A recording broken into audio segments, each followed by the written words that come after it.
Hi guys, welcome to Midnight Anime Library. At the start, I obtained the flag fruit, the 10,000 soul banner form. I waved the banner and gathered souls, directly capturing the soul of the legendary pirate king Roger to my command. From then on, there was no one on the entire sea who could withstand a single blow from me. With a wave of the myriad souls banner, the souls of countless dead will be brought under its command, and it can even precisely lock onto the remnant souls of legendary powerhouses, forcibly capturing them for its own use.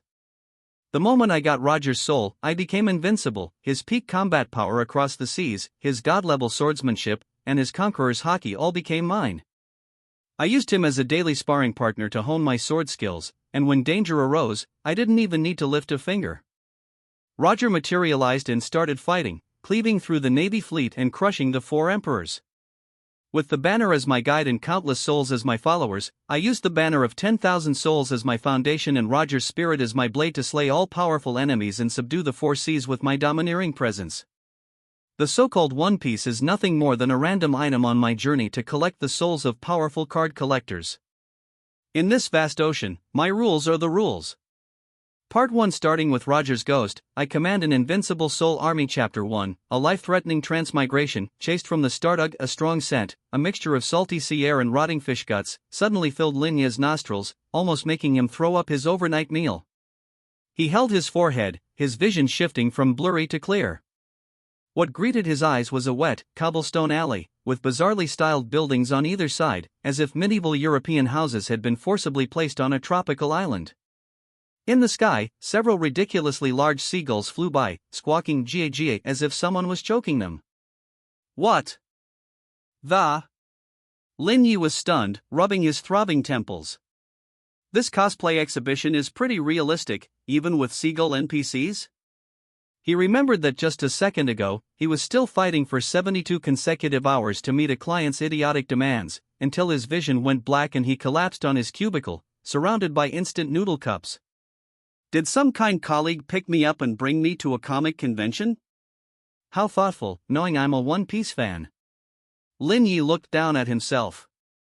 Thankfully, he was still wearing his standard overtime attire, a t-shirt and jeans, which looked completely out of place among the passers-by dressed in tattered leather armor, with scimitars at their waists, and some even wearing tricorn hats. Just as he was thinking of finding a place to rest, 2 figures staggered into the alley entrance. One was tall, the other short, both looking thuggish, with malicious smiles on their faces. Their eyes were fixed on Lin Yi's clothes, like hungry wolves spotting fatty pork. "Hey, kid." The taller one bared a set of yellow teeth, a rusty short knife dangling in his hand. "That fabric you're wearing is pretty good, Smooth. Take it off and let your grandpa have a look." The shorter one chuckled in agreement. "Look at his tender skin, he must have run away from some noble's house. He's bound to have something good on him." Lin Yi's mind buzzed and exploded. Cosplay? NPCs? To hell with NPCs. The cold glint reflecting off that blade was sharp enough to pierce his retina. This wasn't a comic convention, these were real weapons. The instinct for survival instantly overwhelmed all confusion and bewilderment. Lin Yi's pupils suddenly contracted, and without a second thought, he turned and ran. "Hey! You dare to run? Stop! Damn it, stop right there!" Exasperated curses and chaotic footsteps echoed behind him in the narrow alley, making Lin Yi's heart pound. He couldn't care less about anything else, burying his head and relying on a primal urge to survive. He frantically weaved through the slum. The cobblestone path beneath his feet was uneven, and he nearly twisted his ankles several times. The pungent smell of fish, sweat, and sour garbage, all mixed together, assaulting his senses and making him dizzy. "Help me!" Lin Yi wailed internally. "The blessings of 996 didn't kill me, and now I'm going to play real-life gank right after transmigrating? I haven't even claimed my beginner's package yet." His heart pounded as if it would leap out of his throat, and his lungs burned. He didn't dare to look back, only relying on instinct to dart into darker, more secluded places. Just as his legs felt like they were filled with lead and he was about to collapse, a dilapidated wooden door appeared in his sight.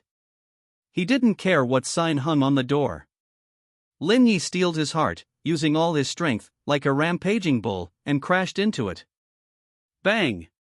The rotten wooden door shattered instantly, splinters flying everywhere. Lin Yi stumbled and scrambled into the darkness behind the door. The immense impact made him fall flat on his face, but he ignored the pain, scrambling to his feet and using his hands and feet to brace the remaining half of the door shut. Where is he? Where did he run off to? Damn it, he was just here. The two thugs' cursing voices came from outside the door. Their footsteps lingered for a while, seemingly hesitant, before they finally grumbled and walked away. It wasn't until the sounds outside completely disappeared that Lin Ye's taut nerves suddenly relaxed.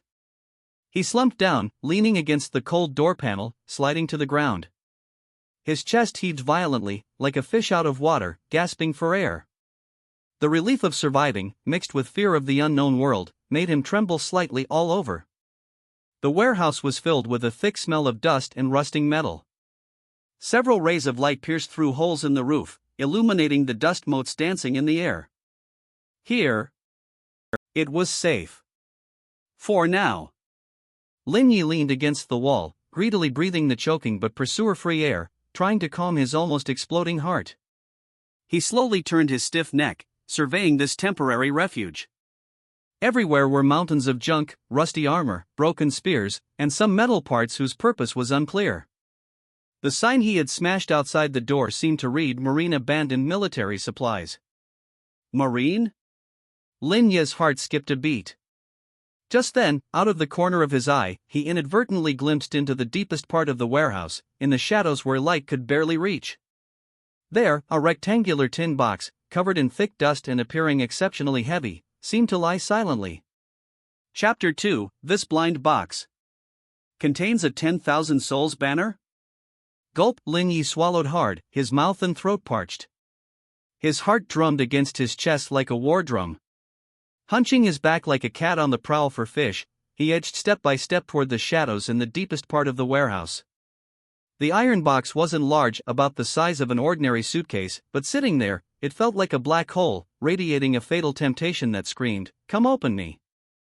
Fortune favors the bold, let's go for a box opening. He cheered himself on, his voice trembling in the empty warehouse. He had already transmigrated. What could be more thrilling than opening a blind box? What if there were a few gold bars inside? Wouldn't his meal ticket for the rest of his life be secured? The lock on the box had long since rusted into a lump, its keyhole nearly sealed shut by dust. Lin Yi tried to pry it with his hands, but the latch didn't budge an inch. Instead, it made his fingernails ache from the pressure. Heh, look at my temper flare up. He scanned his surroundings, his gaze locking onto a broken, waist-high iron rod. Picking it up, he felt as if he had instantly become the wielder of the holy sword of physics. Open up for me. Lin Yi shoved one end of the iron rod deep into the gap of the lid. Using all the strength he'd accumulated from a corporate slave's life of hauling water jugs and carrying printer paper, he gave it a sudden, violent pry. Creak, a tooth-aching sound of metal grinding echoed as flakes of rust showered down. It's working. The muscles in his arms tensed, veins bulging. His face turned beet red as he exerted every ounce of strength in his body.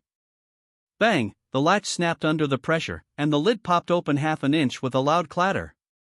Lin Yi collapsed onto his butt, huffing and puffing for air, feeling as though his arms no longer belonged to him. After a few seconds of recovery, he suppressed his excitement, leaned forward, and lifted the lid with great anticipation. The expected golden shimmer did not appear. The box was lined with a layer of moldy black velvet. In the very center of the velvet lay a piece of fruit. The fruit was pitch black and about the size of a fist. Its surface was covered in eerie, inward spiraling patterns, resembling a miniature galaxy. It lay there quietly, yet it radiated an indescribable, unsettling aura that made the hair on Lin Ye's neck stand on end. Lin Ye's pupils instantly constricted to the size of pinheads. His entire body froze, his mouth hanging open unconsciously. A hee-hee sound escaped his throat, as if he were being strangled by something. This shape, these patterns. Holy crap, oh! An earth-shattering curse nearly shook the dust off the warehouse ceiling. A devil fruit? As a veteran One Piece fan who could recite the Vivre cards of every character from memory, he could recognize this thing even if it were burnt to ashes. There were still 2 thugs outside waiting for him like respawning mobs. In this situation, hesitating for even a second was an insult to his survival instinct. He practically lunged forward, grabbed the fruit, and without even stopping to blow off the dust, he opened his mouth wide and took a massive bite. Squelch asterisk bleg. Asterisk a flavor beyond description exploded in his mouth. The sensation, how should he put it? It was like taking a rag that had been soaked in a sewer for 10 years and covered in colorful mold, stuffing it inside a sealed rotten egg to ferment for a century, and finally wrapping it in a layer of toilet cleaning balls. It was sour, astringent, bitter, and foul-smelling, and it even had a damn metallic taste of rust. Tears instantly shot out of Lin Ye's eyes. His stomach churned violently, and he nearly performed an ascension right there on the spot. But he gritted his teeth, stiffened his neck, and forced back the urge to vomit up his last night's dinner, swallowing that mouthful of fruit pulp. The moment the pulp slid down his throat, an indescribable, warm power, like a bursting flood, surged from his stomach and instantly flooded through every limb and bone. Every cell in his body seemed to be cheering and jumping for joy. Simultaneously, a massive stream of information flooded into his mind without warning. Flag fruit, 10,000 souls banner form ability 1, soul capture. Can capture the souls of deceased creatures and store them within the 10,000 souls banner. The soul's strength is based on its state at the time of death. Ability 2, nurture. Can consume other souls as nourishment to feed core souls, making them continuously stronger. Ability 3, refinement. Can refine captured souls to directly inherit a portion of their former physical strength, mental power, and all combat skills and experience. Lin Yi stood frozen, his eyes widening further and further. Soul capture. Nurture. Refinement. Isn't this the starter village gift pack for a necromancer in web novels? If they die, they become my underlings? And I can refine them to directly gain stats and inherit skills? Other people's devil fruit side effect is becoming a landlubber, but mine, the side effect is becoming everyone else's. Daddy? A surge of immense joy, like a volcanic eruption, instantly swept away all his previous fear and disgust. He slowly turned his head, his gaze piercing through the holes in the warehouse, looking toward the outskirts of Marineford. According to the basic world knowledge that came with his transmigration, there seemed to be a massive mass grave out there, filled with marines and pirates who had recently died in battle. The corners of Lin Ye's mouth slowly curled into an extremely kind smile. A mass grave, my starter benefit dungeon. Here I come, diamond suit. His mind was now entirely occupied with grinding experience to level up. He couldn't care less about anything else. Lin Yi stood up abruptly and delivered a kick to the obstructive iron box. Bang! The iron box tumbled across the floor and slammed into a far corner. As it rolled, a faint, sun-shaped totem mark on the bottom of the box flashed briefly before being completely covered by rising dust again. Lin Yi didn't even spare it a glance as he turned and charged out through the broken warehouse door. Chapter 3, Buffet or Mass Grave. The mass grave on the outskirts of Marineford was less of a mound and more of a giant landfill. Except, it wasn't filled with trash, but people. Bodies were piled layer upon layer, some still wore tattered marine uniforms, others were dressed as fierce pirates, and even more were poor souls caught in the crossfire, their identities indistinguishable. These marine corpses were likely unclaimed by relatives and would probably be buried en masse in a couple of days. The thick stench of decay mixed with the smell of blood, fermenting in the damp sea breeze to create a biochemical weapon capable of sending someone to the afterlife on the spot. Lin Yi covered his nose, his stomach churning and his face pale. Damn, to do this job, you really need a strong stomach. While mentally preparing himself, he trudged toward the center of the pile of corpses. He stepped on something soft but didn't even dare look down. To get stronger, to avoid being cornered in an alley by those two bastards, I'll endure it. Finally, he stood still in the center of the mass grave, took a deep breath of the refreshing air, closed his eyes, and focused all his spirit into his palm. 10,000 souls banner, open. In an instant, a faint black phantom centered on him, like a ripple from a stone thrown into water, silently and suddenly spreading outward. The phantom was formless and intangible, yet it carried an irresistible suction. Like an invisible net covering the sky, it instantly enveloped the entire hillside. Hum, a low hum, seemingly from the depths of the soul, rang out. The next second, Lin Yi snapped his eyes open, and the sight before him was something he would never forget. Clusters and groups of white light specks, some clear and some blurred, slowly emerged from the cold corpses. They swayed and drifted in the air, dense and numbering in the thousands, like fireflies on a summer night, illuminating this land of death as bright as day. Then, as if receiving an order, all the light specks went wild. Like iron filings drawn to a giant magnet, or a school of sharks smelling blood, they turned and transformed into streaks of white light, surging overwhelmingly toward the phantom of the 10,000 souls banner in Lin Yi's hand. Holy crap! The spectacle made Lin Yi's scalp tingle with fear, and he subconsciously cursed. This is like the midnight rush on Double 11. It's a miracle the server didn't crash on me. The feeling of countless souls flooding into the banner was like having hundreds of USB drives plugged into his brain at once. The massive fragments of information made his head spin. Enduring the discomfort, he quickly inventoried and categorized the spoils in his mind. Nearly 100 souls. Among them, there were about 30 marine souls, ranging from ordinary soldiers to warrant officers. Their memories were filled with tedious formation drills and basic swordsmanship. There were even more pirate souls, over 50 in total. Their strengths varied, but their memories were filled with bloody slaughters and various dirty street fighting techniques. Combat experience was at its max. The remaining 5 were civilian souls, as weak as flickering candles in the wind, with almost no value. Okay, categorization complete. Next, buffet time. Lin Yi's eyes were terrifyingly bright. The civilians, too weak. Filter them out, I'll save them as dog food for the others later. The pirates have plenty of experience, but they're all unruly and lack discipline. Refining them directly might lead to a split personality. As for the Marines, they have a solid foundation and strong will. Even if they're a bit stiff, their base is stable. I'll start with you. His intent instantly locked onto the 10 strongest and most solid Marine souls within the banner. First batch, refine. As soon as the thought arose, surges of majestic and pure power, mixed with countless memory fragments of sword techniques and combat experience, washed over his weak body like a bursting dam. Crack! Crack, crack. Lin Yi clearly heard the bones in his body let out crisp snaps, as if they were overburdened yet growing wildly. His body, which had been somewhat frail from long-term overtime, began to see its muscles become firm and tight at a visible rate. The swordsmanship those Marine officers had practiced for over a decade was now being carved directly into his brain like a data copy, merging into his instincts.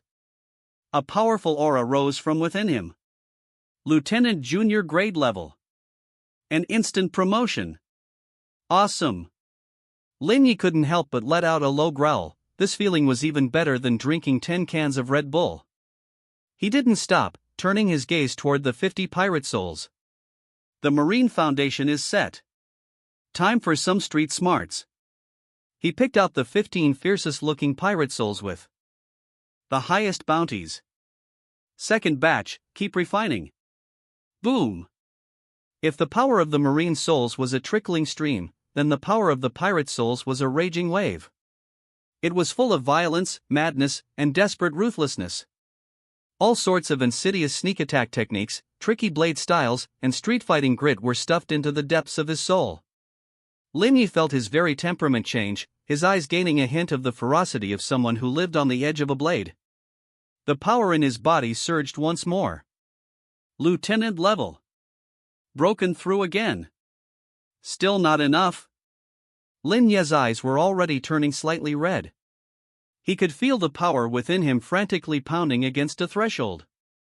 He locked his gaze on 5 Marine souls with command experience. One last push, merge for me.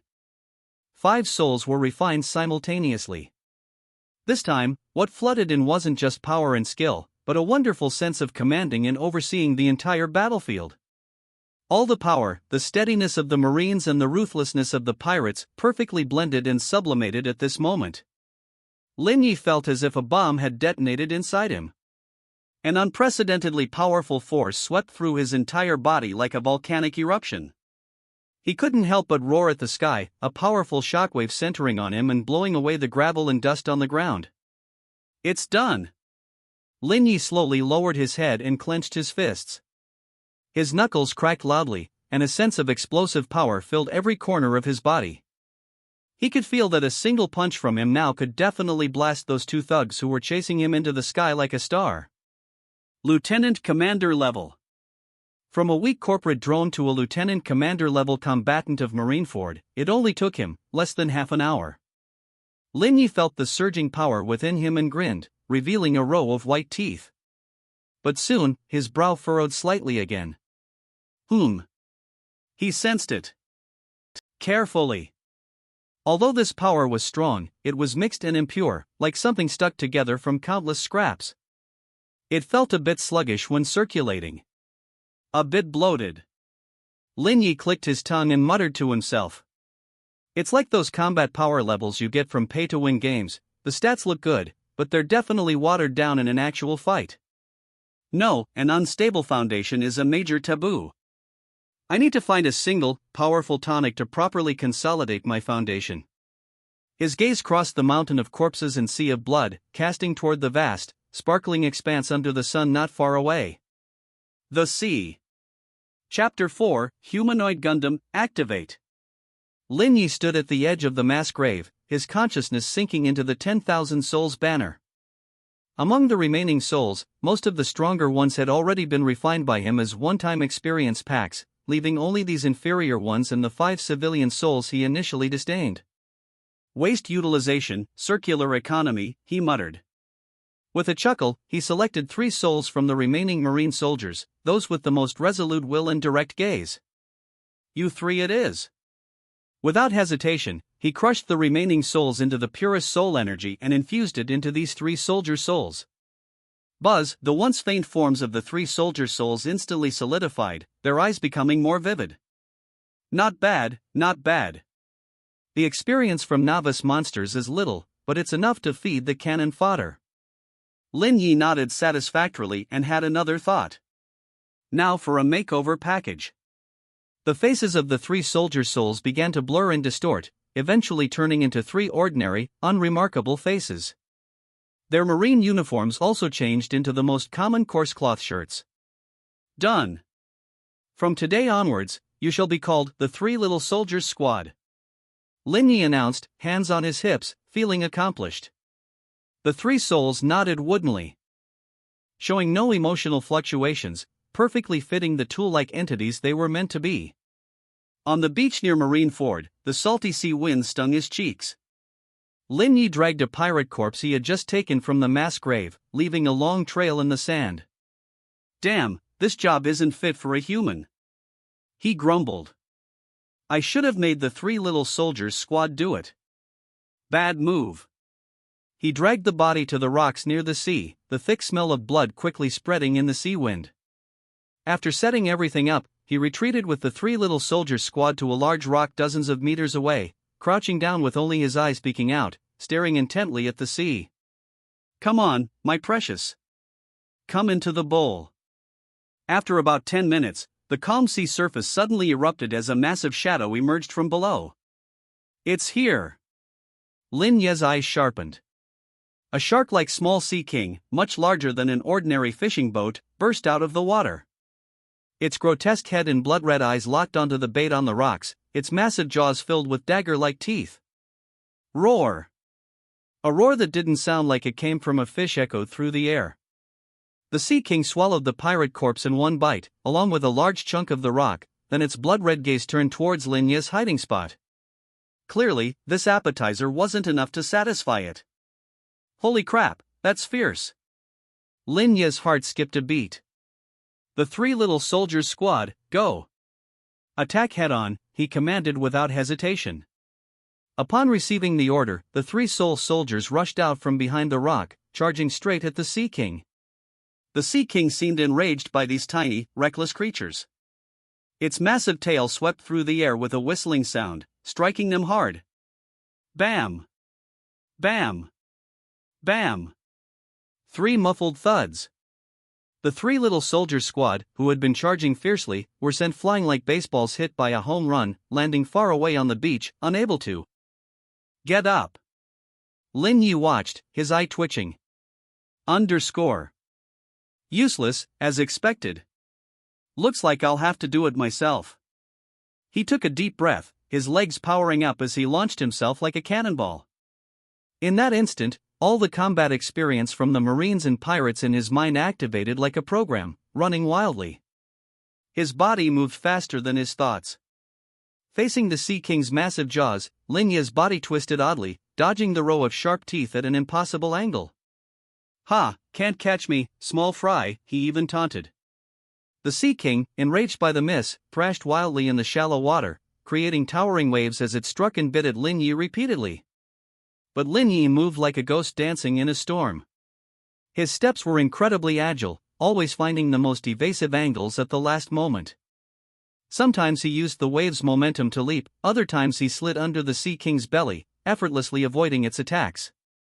That's enough playing around. Lin Yi's eyes flashed coldly, seizing the moment when the Sea King's old force was spent and new force hadn't yet generated. His right hand swiftly moved forward. 10,000 Souls Banner. Materialize. A faint black banner instantly extended from his palm, no longer a mere shadow but turning into several tough black ropes, like living serpents, wrapping around the Sea King's neck. SSSS. The ropes tightened, deeply embedding into the Sea King's tough flesh. Roar. The Sea King howled in pain, thrashing wildly, its immense strength nearly pulling Lin Yi into the sea. Want to compare strength with me? Lin Yi dug his feet into the sand, his arms bulging with muscles, a savage smile on his face. I've got the strength of dozens of people inside me. Die. He exerted all his strength, the black ropes tightening to their limit. With a loud crack, the Sea King's massive body suddenly stiffened, its thrashing tail falling limp. The red light in its eyes quickly faded. It was dead. Lin Yi breathed a sigh of relief, dismissing the banner's shadow, and looked at the mountain-like corpse before him, grinning. That's what you get for being fierce. You're mine now. He placed his hand on the Sea King's head, his consciousness stirring. Capture soul. Refine. Boom. A surge of power unlike any before flooded into him. If human soul power was a mixed cocktail filled with various emotions and memory fragments, then this Sea King's soul power was a shot of the purest, wildest vodka. No impurities, no techniques, just the most primal, dominant life force and physical energy. Lin Yi felt every muscle in his body screaming, tearing, and then rebuilding stronger. His bones densified rapidly, as if infused with steel. The feeling of mixed, unstable power from his previous quick refinements was utterly crushed and fused by this wild, surging force, becoming incredibly solid and heavy. He felt like a humanoid Gundam. Gundam Lin Yi, activate. Lin Yi slowly raised his hand, clenching his fist, his knuckles popping. An unprecedented, explosive power coursed through his limbs. A smug smile spread across his face. Power, I've got you back. Now. His gaze turned towards the slums of Marineford, a dangerous yet excited gleam in his eyes. It's time to go back and thank those two enthusiastic locals for their welcome ceremony. Chapter 5, What goes around, comes around. The alley in the slums was still the same alley, and the smell was still the same smell. Only this time, what Lin Yi smelled was no longer fear, but a kind of, a somewhat nostalgic stench. With his hands in his pockets, he walked at a leisurely pace.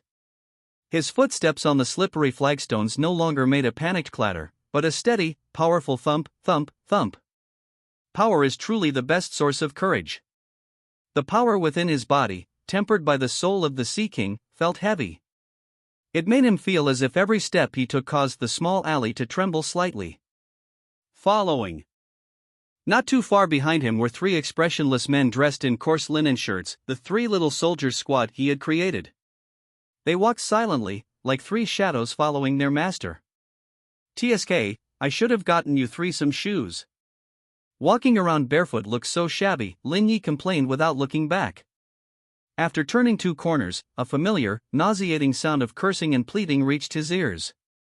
Hand over all your money. Hurry up! Sir, I really don't have any more money, just this, ah. Lin Yi raised an eyebrow, a playful curve appearing at the corner of his mouth. Oh, quite diligent at work, aren't they? He strolled over casually. Sure enough, it was those two old acquaintances, one tall and one short, cornering a boy as thin as a bean sprout and kicking him. Lin Yi cleared his throat and leaned lazily against the alley wall, speaking up, "Yo, you brothers busy?" The two thugs' movements suddenly froze. That voice sounded a bit familiar? They instinctively looked back. When they saw Lin Yi's face, they were stunned for a moment before their faces twisted into ferocious, ecstatic grins. Ha! I was wondering who it was. It's that brat who ran faster than a rabbit earlier. The tall thug shoved the boy aside and menacingly toyed with the short knife in his hand. The short one also let out a sinister laugh. There was a path to heaven, yet you chose not to take it. There was no door to hell, yet you barged right in. Let's see where you run this time. They completely failed to notice the relaxed, easygoing expression on Lin Yi's face, let alone the three statue-like men behind him. In their eyes, Lin Yi was still that soft persimmon they could squeeze at will. Run? Lin Yi laughed, a particularly brilliant smile. I missed you brothers, so I came back specifically to see you. As he spoke, he started walking slowly toward them. Stop! Come any closer and I'll stab you, the tall thug roared, his bravado masking his inward fear as he brandished the short knife to intimidate him. Lin Yi acted as if he hadn't heard, his pace never faltering. 1 step, 2 steps. When the distance between them was less than 3 meters, the tall thug steeled himself, let out a roar, and charged with his knife raised. Die! However, in the next second, the ferocity on his face froze. The expected sound of a knife entering flesh never came. Instead, his wrist was lightly caught by a hand. That hand didn't look particularly thick, but the grip on his wrist was like a giant iron clamp. No matter how hard he struggled, it wouldn't budge an inch. Your strength is too weak. Lin Yi tilted his head, looking at him with a face full of disdain. Haven't you eaten? Cold sweat instantly broke out on the tall thug's forehead. He felt as if he wasn't holding a person's hand, but a red-hot branding iron. You. Before he could finish his sentence, Lin Yi's other hand shot out like lightning, grabbing the back of the neck of the short thug, who was already dumbfounded. Then, under the terrified and distorted gazes of the two thugs, Lin Yi exerted force with his arms. Up! He actually lifted them both up, one in each hand like two squawking chicks waiting to be slaughtered, easily lifting the two grown men off the ground. The feeling of their feet dangling in the air caused the two thugs to completely break down. Ah! Monster! Let me go! Spare me, sir!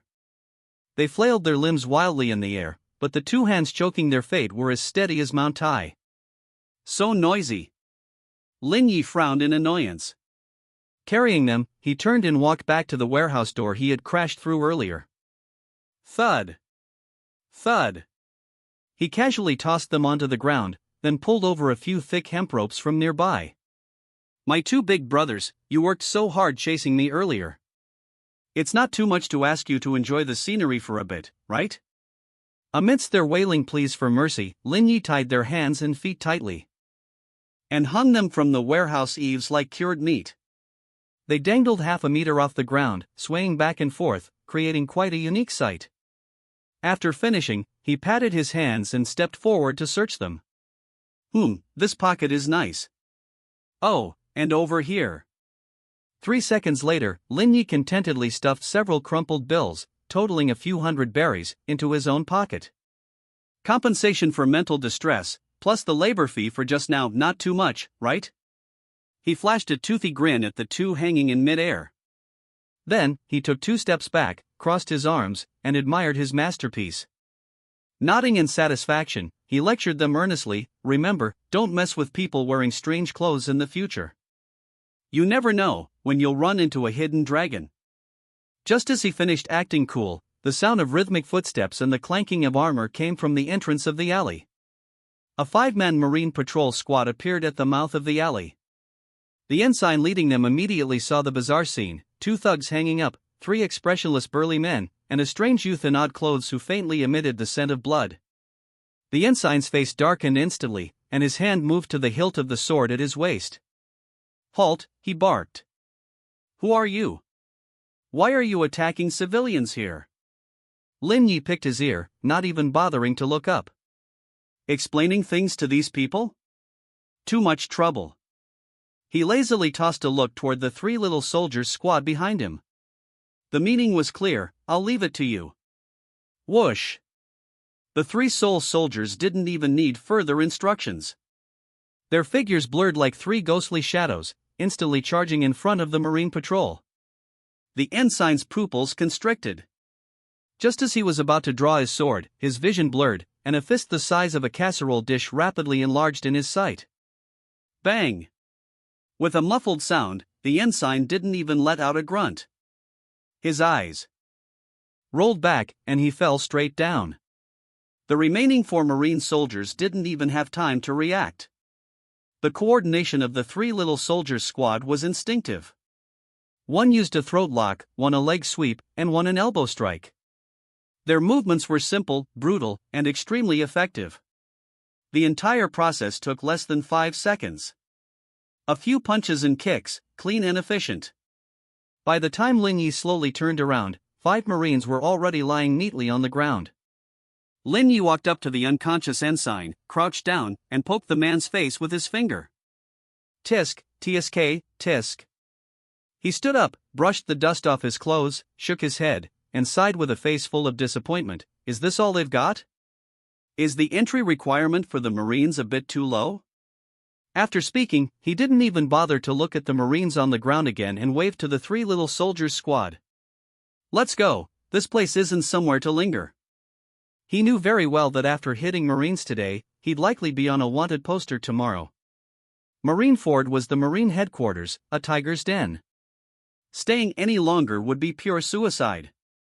Next stop, Log Town. Lin Yi led his 3 soul underlings and disappeared into the depths of the crisscrossing slum alleys without looking back, leaving behind a mess and 2 human wind chimes swaying in the wind. Not long after Lin Yi left, in front of the Marineford bulletin board, a Marine soldier holding a bucket of paste and a brand new sheet of paper squeezed through the crowd and slapped the paper onto the most prominent spot. It was a new bounty poster. On the paper, a sketch roughly outlined the profile of a black-haired youth, looking somewhat sinister. Below the portrait were several lines of striking large characters: "Wanted alias, Underworld Heretic, Lin Yi Bounty, 30 million berries." Chapter 6, Welcome to the Town of the Beginning and the End. Late 1497 of the Sea Calendar, East Blue. Log Town. Lin Yi arrived at this town of the beginning and the end following a merchant ship.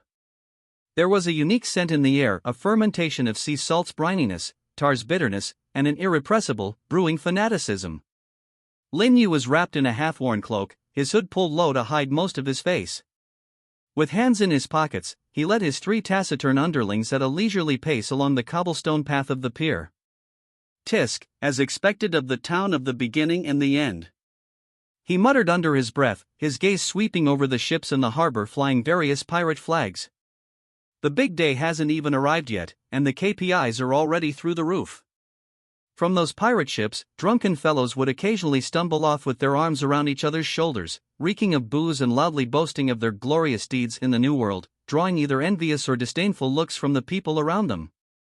Similarly, in the shadows of the streets, there were always sharp eyes watching these walking bounties like hawks. The entirety of Log Town was like a tire being continuously inflated by a high-pressure pump. On the surface, it maintained its daily operations, but everyone knew it was not far from exploding. Lin Yi didn't join the commotion. Using the berries he had borrowed from those 2 unlucky thugs and supplemented by picking pockets on the outskirts of Marineford, he rented the 2nd floor of a street-side tavern near the central plaza. This location was perfect. Opening the window provided a panoramic view of most of the plaza and the main road leading to the pier. "Boss, 2 bottles of your cheapest rum and whatever food you have to fill the belly," Lin Yi said to the tavern owner, whose face was covered in thick flesh, as he slapped several berries onto the bar. The owner weighed the money, asked no questions, and soon brought over the rum and a plate of dark, charred meat. Carrying the rum bottles, Lin Yi swayed his way up to the 2nd floor. The three little soldiers' squad stood like three guardian gods, one guarding the stairs, and two in the shadows on either side of the window, dutifully playing the role of invisible bodyguards. Gulp! Lin Yi took a large swig of the low-quality rum. The pungent liquid burned his throat, but he didn't care. Reclining in a chair by the window with one leg propped on the sill, he occasionally tore off a piece of roast meat while observing the street below, now the center of the world, with great interest. As the days passed, the crowd in Logtown grew larger and more diverse. There were pirates with sorrowful faces, clearly Roger's old subordinates or admirers, who would clutch their bottles and wail at the sky when drunk. There were young adventurers with fanatical eyes who treated this execution as a pilgrimage, their sword hilts polished bright as if ready to carve out their own legends the moment the pirate king died. Of course, the majority were Marines dressed in plain clothes, pretending to be ordinary merchants or passers-by, though their eyes couldn't hide their sharp vigilance. They were scattered in groups of 2 or 3 across every corner, like an invisible net tightly covering all of Logtown. The smell of gunpowder in the air was so thick it could almost be scraped off with a knife. "TSK, the wind blowing through the tower heralds a rising storm in the mountains," Lin Yi muttered, taking another swig of wine and squinting comfortably. This feeling is much more exciting than watching a movie. He watched the show by day and didn't stay idle at night. Every night when all was quiet, he would take the three little soldiers' squad and slip out of town like a ghost to have a snack in the nearby waters. There were always short-sighted pirates who thought the Marines' attention was entirely on the town and let their guard down. Consequently, they became new collections and nourishment within Lin Yi's 10,000 souls banner. Refine. Boom! On the cold sea, Lin Yi felt another surge of soul power merge into his body. His foundation, which had been slightly unstable due to rapid leveling, was being solidified bit by bit by these small supplements. He refined most of the souls, leaving only a small portion of essence to feed the three little soldiers' squad. The soul bodies of the three underlings became increasingly solid, and their strength grew steadily. He had forcibly fed them from their initial lieutenant rank up to the captain rank. Not bad, not bad. Sustainable development, Lin Yi said, satisfied. That afternoon, Lin Yi was slacking off by the window as usual, his bored gaze scanning the street. Suddenly, his attention was caught by a figure. It was a white-haired young man wearing a standard marine overcoat. He was tall, with 2 cigars stuck exaggeratedly in his mouth. Amidst the swirling smoke, his face was written all over with, "I'm in a bad mood, don't mess with me." He was glaring at an apple vendor who had accidentally let an apple roll to his feet. His predatory gaze was so intense that the vendor's face turned pale with fear. Lin Yi nearly spat out his wine. "Yo, isn't that the future white hunter smoker?" he chuckled. "He's still just a hot-headed lad right now, _" Watching the young smoker storming through the street, radiating a low-pressure aura that warned everyone to stay away, Lin Yi rubbed his chin and gave a mischievous grin. Time quietly slipped into the new year amidst this leisurely yet solemn atmosphere. Year 1498 of the sea calendar. The day of the execution. The entirety of Logtown was like boiling water, completely erupting with activity. In the center of the town's plaza, a massive and solemn execution platform had risen from the ground at some unknown time. Its cold steel structure shimmered with a heart-pounding chill under the gloomy sky. The plaza, as well as every street, rooftop, and window with a view of the platform, was packed with people. It was a sea of people, shoulder to shoulder. Every face bore a vastly different expression: sadness, excitement, numbness, greed, fear. It was like a ukiyo-e painting depicting the various faces of sentient beings at the end of the world. Lin Yi had squeezed into the crowd near the execution platform early on. He still wore that inconspicuous cloak, with the hood pulled even lower. He shrank into the shadows like an unremarkable reef, letting the surging tide of people wash over him. The clamor and noise seemed far away from him. In his eyes, there was only that cold execution platform towering into the clouds. He could sense countless powerful presences lurking in all directions within this sea of people.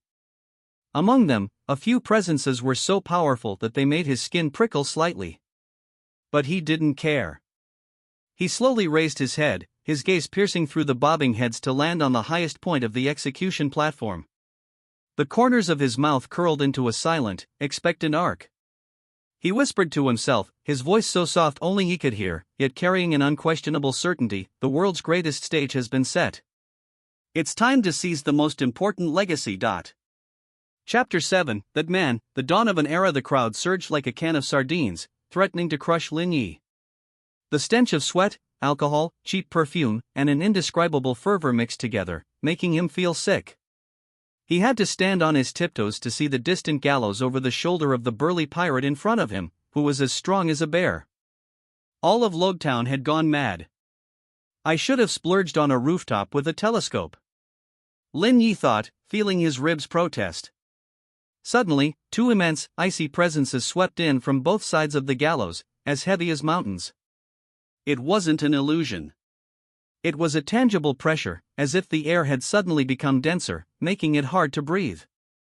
The previously noisy crowd fell silent, many faces paling as people instinctively tried to step back, only to be blocked by those behind them, their eyes filled with terror.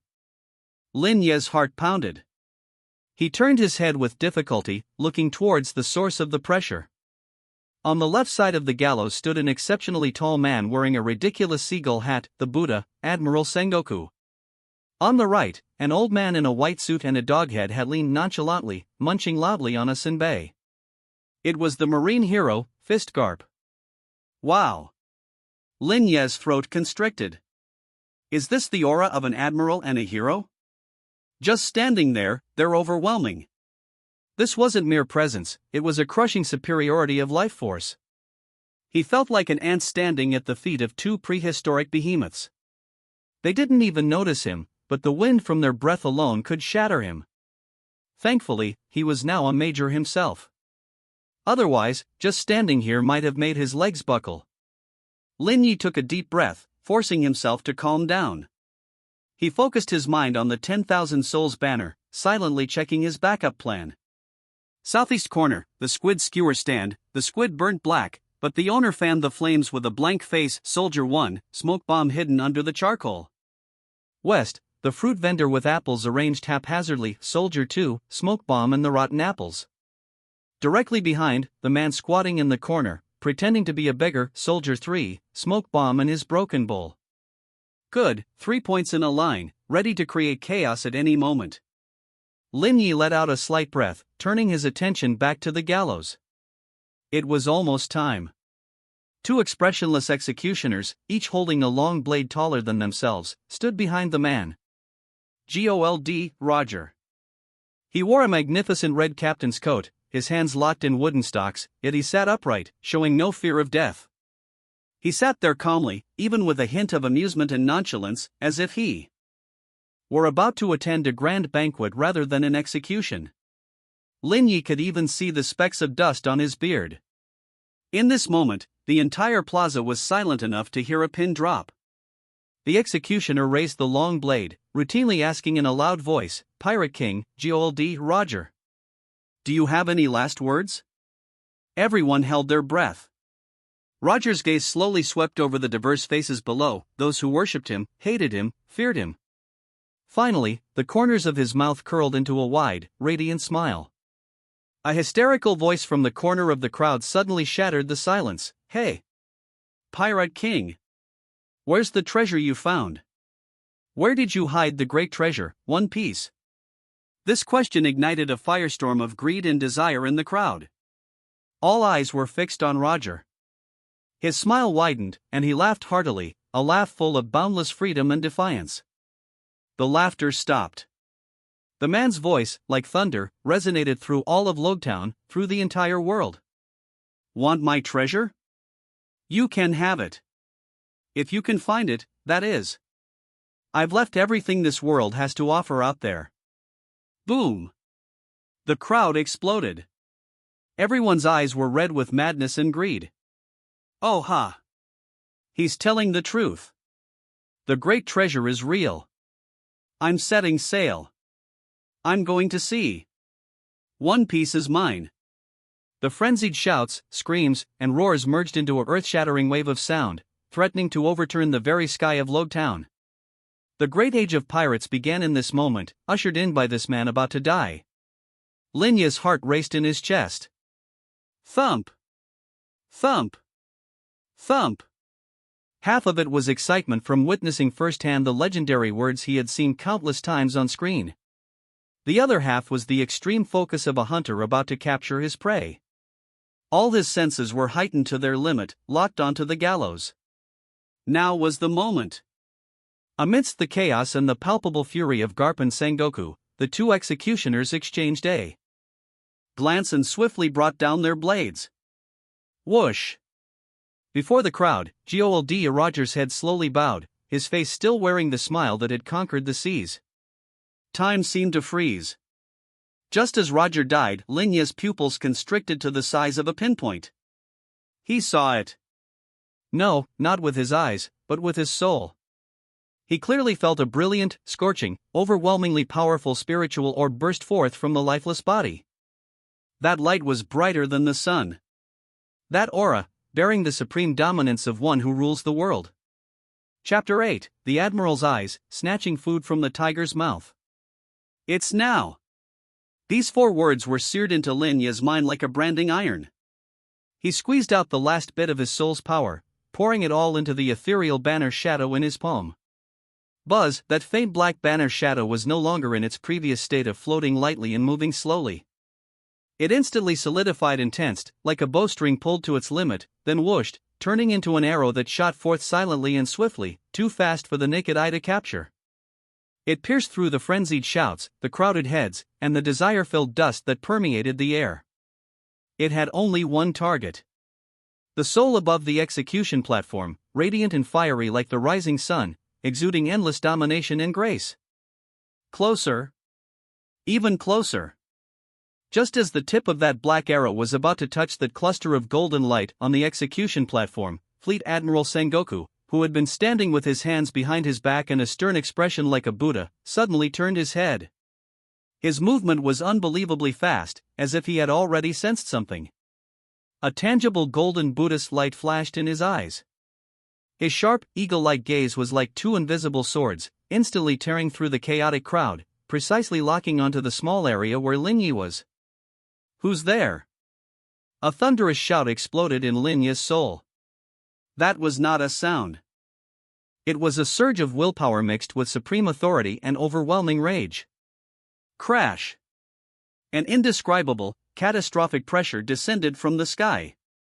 Linya felt like he was being forcefully pressed down by an invisible, sky-blocking giant hand. No, it was even more terrifying. He felt like the entire sky had collapsed, crushing down on his tiny body. Creak! He clearly heard the groaning of his bones, unable to bear the weight. His blood seemed to freeze instantly, his breath stopped, and his vision began to distort and darken. He couldn't move. He couldn't even twitch a finger. This was the pressure of an admiral? He couldn't even think of resisting. The shadow of death, like icy seawater, instantly engulfed him. It's over. Just as this thought flashed through his mind. At the very moment Linya's consciousness was about to be utterly crushed by this terrifying pressure, the black arrow finally reached its target. Soul capture successful. The cold notification in his mind was like heavenly music. He did it. Linya used the last bit of his willpower, squeezed out from between his teeth, and through his connection with the 10,000 Souls banner, issued the command that had been rehearsed countless times to the 3 pawns hidden in the crowd. Act. The next second. Bang! Bang! Bang! 3 muffled explosions sounded almost simultaneously from different corners of the crowd. Thick, pungent, vision-obscuring white smoke exploded like 3 giant mushroom clouds. Cough, cough, cough. What is this? It's poison gas. It's the pirates' accomplices. I can't see. My eyes. Don't push me. Ah! The entire plaza instantly descended into chaos. The crowd, previously immersed in the frenzy of the great treasure, erupted like a stirred hornet's nest, turning the scene into a boiling pot of porridge. That crushing pressure on Lin Yi, which was about to grind him into pulp, also showed a slight, almost imperceptible easing due to this sudden chaos. It's now. The instinct to survive overrode everything. Lin Yi felt like a spring compressed to its limit, bursting forth the moment a crack appeared. He didn't dare to look back. Like a startled beast, he dove into the chaotic, pushing, and shoving crowd. He was pushed and jostled by the crowd, almost falling several times. But he had only one thought: run. Run towards that pre-planned, most secluded, most inconspicuous alley. He kept his head down, using his shoulders and elbows to roughly shove aside everything in his way, and finally, under the cover of thick smoke and chaos, he dove into that familiar, fishy, and damp dark alley. Tavern, second floor. Crash. The door was forcefully kicked open, then slammed shut with a bang. Lin Yi felt like his bones had been removed, his back against the cold door, his legs gave way, and he slid down, collapsing onto the floor. Pant. Pant. Pant. He gasped for breath, his chest heaving violently like a fish just pulled from the deep sea. His heart was still pounding, thumping as if it would jump out of his throat, making his eardrums buzz. The feeling of being crushed by the sky, of death gripping his throat, still lingered in every cell of his body. Trembling, he slowly raised his right hand. That hand shook like it had Parkinson's, barely able to form a fist. He closed his eyes, focusing all his senses inward, carefully feeling the deepest part of the 10,000 souls banner. There, a glowing orb floated quietly. A soul, as radiant and domineering as the sun.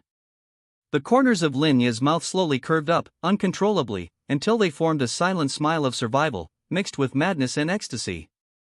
Leaning against the door, he murmured to himself, his voice soft like a dream, yet carrying an excitement that pierced the heavens, I got it. Chapter 9. This SSR is too hot to handle. Bang! The room door was kicked shut violently, and the wooden bolt clicked into place. Lin Yi felt as if his spine had been yanked out. Leaning against the rough door panel, his legs gave way, and he slid down to sit on the cold floor. Hoo, ha, hoo. He gasped for breath in huge gulps, his chest heaving violently, like a dog that had just finished a marathon. His heart was still pounding, thumping, as if it would leap out of his throat the next second, making his eardrums buzz. The noise from downstairs in the tavern now sounded distant and unreal, as if filtered through a thick pane of glass.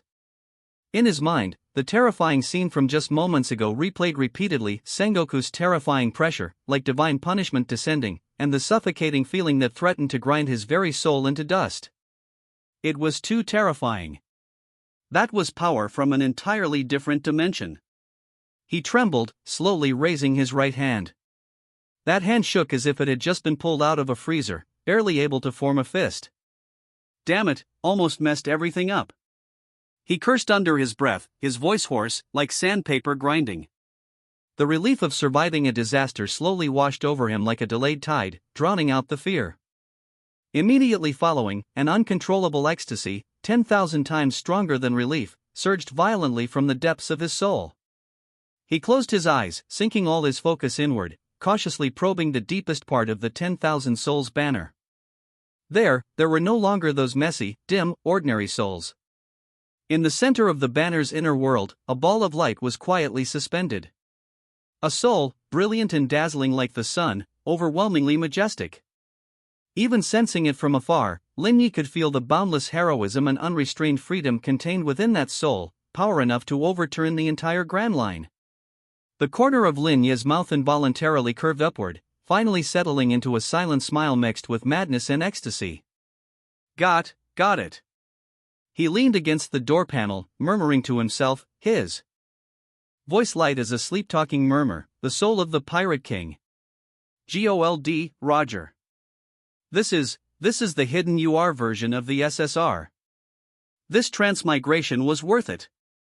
He could no longer suppress the excitement within him and leaped up from the ground. The soreness and fatigue in his body seemed to be completely washed away by this immense joy. He sat cross-legged, rubbed his hands, and his eyes glittered with greedy and excited light, resembling a gambler who had just won 5 million and was already planning how to spend it. Let me see. How much improvement will refining a Pirate King give me? Will I instantly take off and break through to the Admiral level? Or will I immediately reach the threshold of the 4 Emperors? Ha. Lin Yi was practically drooling. He was already fantasizing about his post-refinement success, Haki wrapped around his left hand, and supreme great blade in his right, taking down opponents one by one, strutting across the new world. His previous major level strength, compared to what he had now, was simply the difference between a firefly and the bright moon. Can't wait. While it's hot. A life of cheating needs no explanation. Lin Yi took a deep breath, forcefully suppressing distracting thoughts. His eyes sharpened, and he surged all his will, like a tide, toward the sun at the center of the 10,000 souls banner. Refine. As his will touched that soul. Boom! A boundless soul power that Lin Yi could neither imagine nor resist erupted like a volcano that had been suppressed for billions of years. That power was mixed with the endless heroism of conquering the entire Grand Line, mixed with the supreme dominance of reigning over the world, mixed with the ultimate nonchalance of laughing in the face of death. It gave Lin Yi no time to react. It was like a high-speed train traveling at 300 kilometers per hour, violently and unreasonably pouring back out of the 10,000 souls banner, slamming into Lin Yi's pitifully small spirit and body. Put! Lin Yi's body was thrown back like a broken sack, flying backward with a bang. He slammed violently into the opposite wall. The solid wall cracked open with a rumbling sound, showing web-like fissures. A mouthful of scalding blood erupted from his mouth like a fountain, drawing a tragically beautiful crimson arc in the air. His vision went black, and his mind buzzed as if hundreds of bombs had detonated simultaneously. He nearly passed out on the spot. Thud! He slid down the wall and crashed heavily onto the floor with a dull sound. Agony. Heart-wrenching agony. Lin Yi felt as if not a single bone in his body was intact, and his internal organs felt like they had been trampled by 10,000 wild bulls, displaced. He wanted to struggle, wanted to get up, but his body was like a pile of mud, completely unresponsive. Cough, cough, cough. He coughed up a few more mouthfuls of bloody froth mixed with fragments of internal organs. His vision was a sheet of crimson, and the ceiling spun wildly. Are you kidding me? Lying paralyzed on the ground, he truly experienced for the first time the terrifying weight represented by the three words Pirate King. That was not power he could touch at his current stage. That wasn't refinement. That was suicide. It was the ridiculous act of an ant trying to swallow a giant dragon. The sense of defeat flooded him completely, like icy, bone-chilling seawater. All the previous ecstasy, all the fantasies, turned into the most merciless mockery at this moment.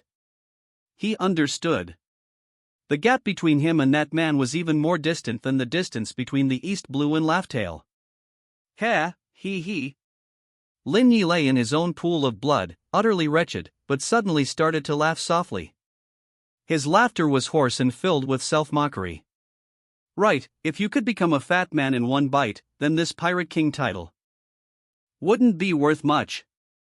He struggled, using the last shred of his strength, to barely manage to roll over. He looked at the ceiling, his eyes gradually shifting from defeat and pain to a deeper light tinged with stubbornness. If I can't swallow it, then I'll keep it dormant. One day, I will smooth out all of your arrogance. He took a breath and silently affixed a new label to that unruly soul in his mind. Since you've already died once, don't use your old name anymore. From now on, you shall be called Roger. As soon as this thought settled, just as Lin Yi was struggling to prop up his near-shattered body with his elbows, a man's voice, carrying a hint of jest and a hint of vicissitude, as if transmitted from a distant time and space, sounded directly in the deepest part of his mind, without any warning. Kid, quite the appetite, huh? You want to swallow me down the moment you get your hands on me? Chapter 10, Newbie Guide. Online. That voice was like an ice-cold steel needle, suddenly and viciously piercing Lin Yi's chaotic mind. It didn't come through his ears but exploded directly in the depths of his soul. It held a hint of mockery, a touch of weariness, and a kind of laziness that seemed to see through everything. Who's there? Lin Yi jumped in fright, nearly leaping up from the pool of blood. A hallucination? Had he been shocked into hearing things? He shook his head, heavy as if filled with lead, the bloody scene still spinning before his eyes. Kid, playing dead? The voice spoke again, this time with a hint of impatience. If you don't get up soon, you'll bleed dry. Lin Yi froze. He stood there, motionless, forgetting even to breathe. This voice. This tone. This arrogance that seemed to casually pierce the heavens. An absurd yet incredibly enticing thought struck him like lightning, cutting through his chaotic thoughts. His pupils instantly shrank to the size of a pinpoint. Is it you? Linya's voice was hoarse and trembling with disbelief. Roger? Ha. The voice in his mind chuckled softly, as if saying, "You finally caught on. Since I've already died once, you might as well call me that.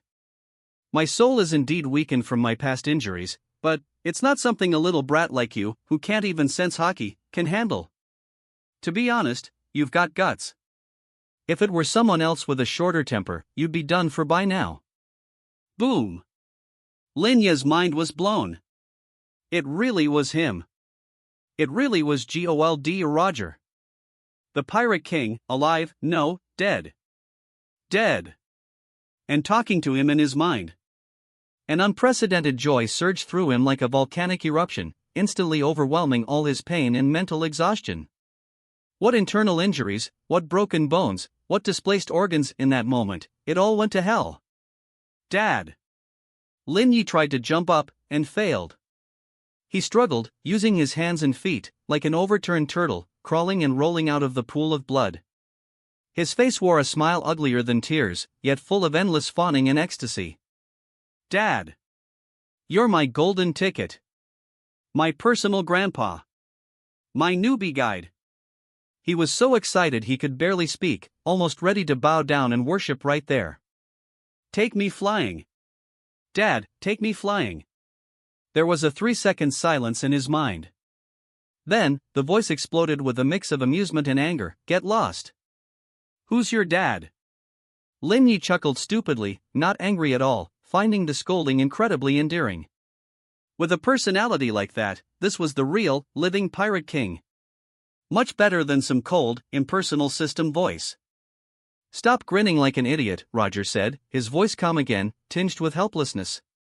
Since you pulled me out of that boring reincarnation cycle, I'll give you some pointers. Your foundation is too weak, your body is frail, and those random spirits you absorbed earlier might seem powerful, but they're just inflated balloons, ready to pop at the slightest touch. If you want to get stronger, if you want to survive on this vast sea, you need to start from scratch. Start from scratch? Linyi was taken aback, then nodded frantically like a chick pecking at rice. I'll do whatever you say. If you say go east, I won't go west. If you say beat a dog, I won't chase a chicken. Roger fell silent again, seemingly stunned by Linya's shameless attitude. First, heal your wounds. Then, get out of the East Blue. A few days later. The notice board in Lodetown was crowded again. A brand new wanted poster was placed in the most prominent spot, covering the previous one with a 30 million berry bounty. The sketch was still crude, but the number on it made everyone gasp. Wanted alias, Underworld Heretic, Linyi bounty, 80 million berries, 80 million? Are they crazy? The Marine went insane? A newbie with an 80 million bounty? I heard that on the day of Roger's execution, this guy caused chaos. He even attacked the Marine. Who the hell is this guy? The crowd buzzed with speculation, while in a corner, a figure in a cloak and hood looked at the poster and grinned, revealing a set of white teeth. Linyi turned and silently blended into the crowd, disappearing toward the docks. 3 days later, in the East Blue. A small, dilapidated single-mast sailboat, looking like it might fall apart at any moment, sailed towards the Grand Line. The sails were torn, and the hull was covered in moss, clearly a cheap second-hand purchase. Linyi stood at the bow, hands on his hips, facing the salty sea wind with pride. His injuries had mostly healed after absorbing the souls of a few unlucky pirates. The 3 little soldiers' squad stood emotionlessly at 3 corners of the ship, handling the sails, steering, and keeping watch. Grand Line, here I come. Linyi spread his arms as if embracing the sky, his face filled with dreams of the future. Wait for me, for emperors, admirals. I, Linyi, the future Lord of Souls. am coming to reap you all. Wahahaha.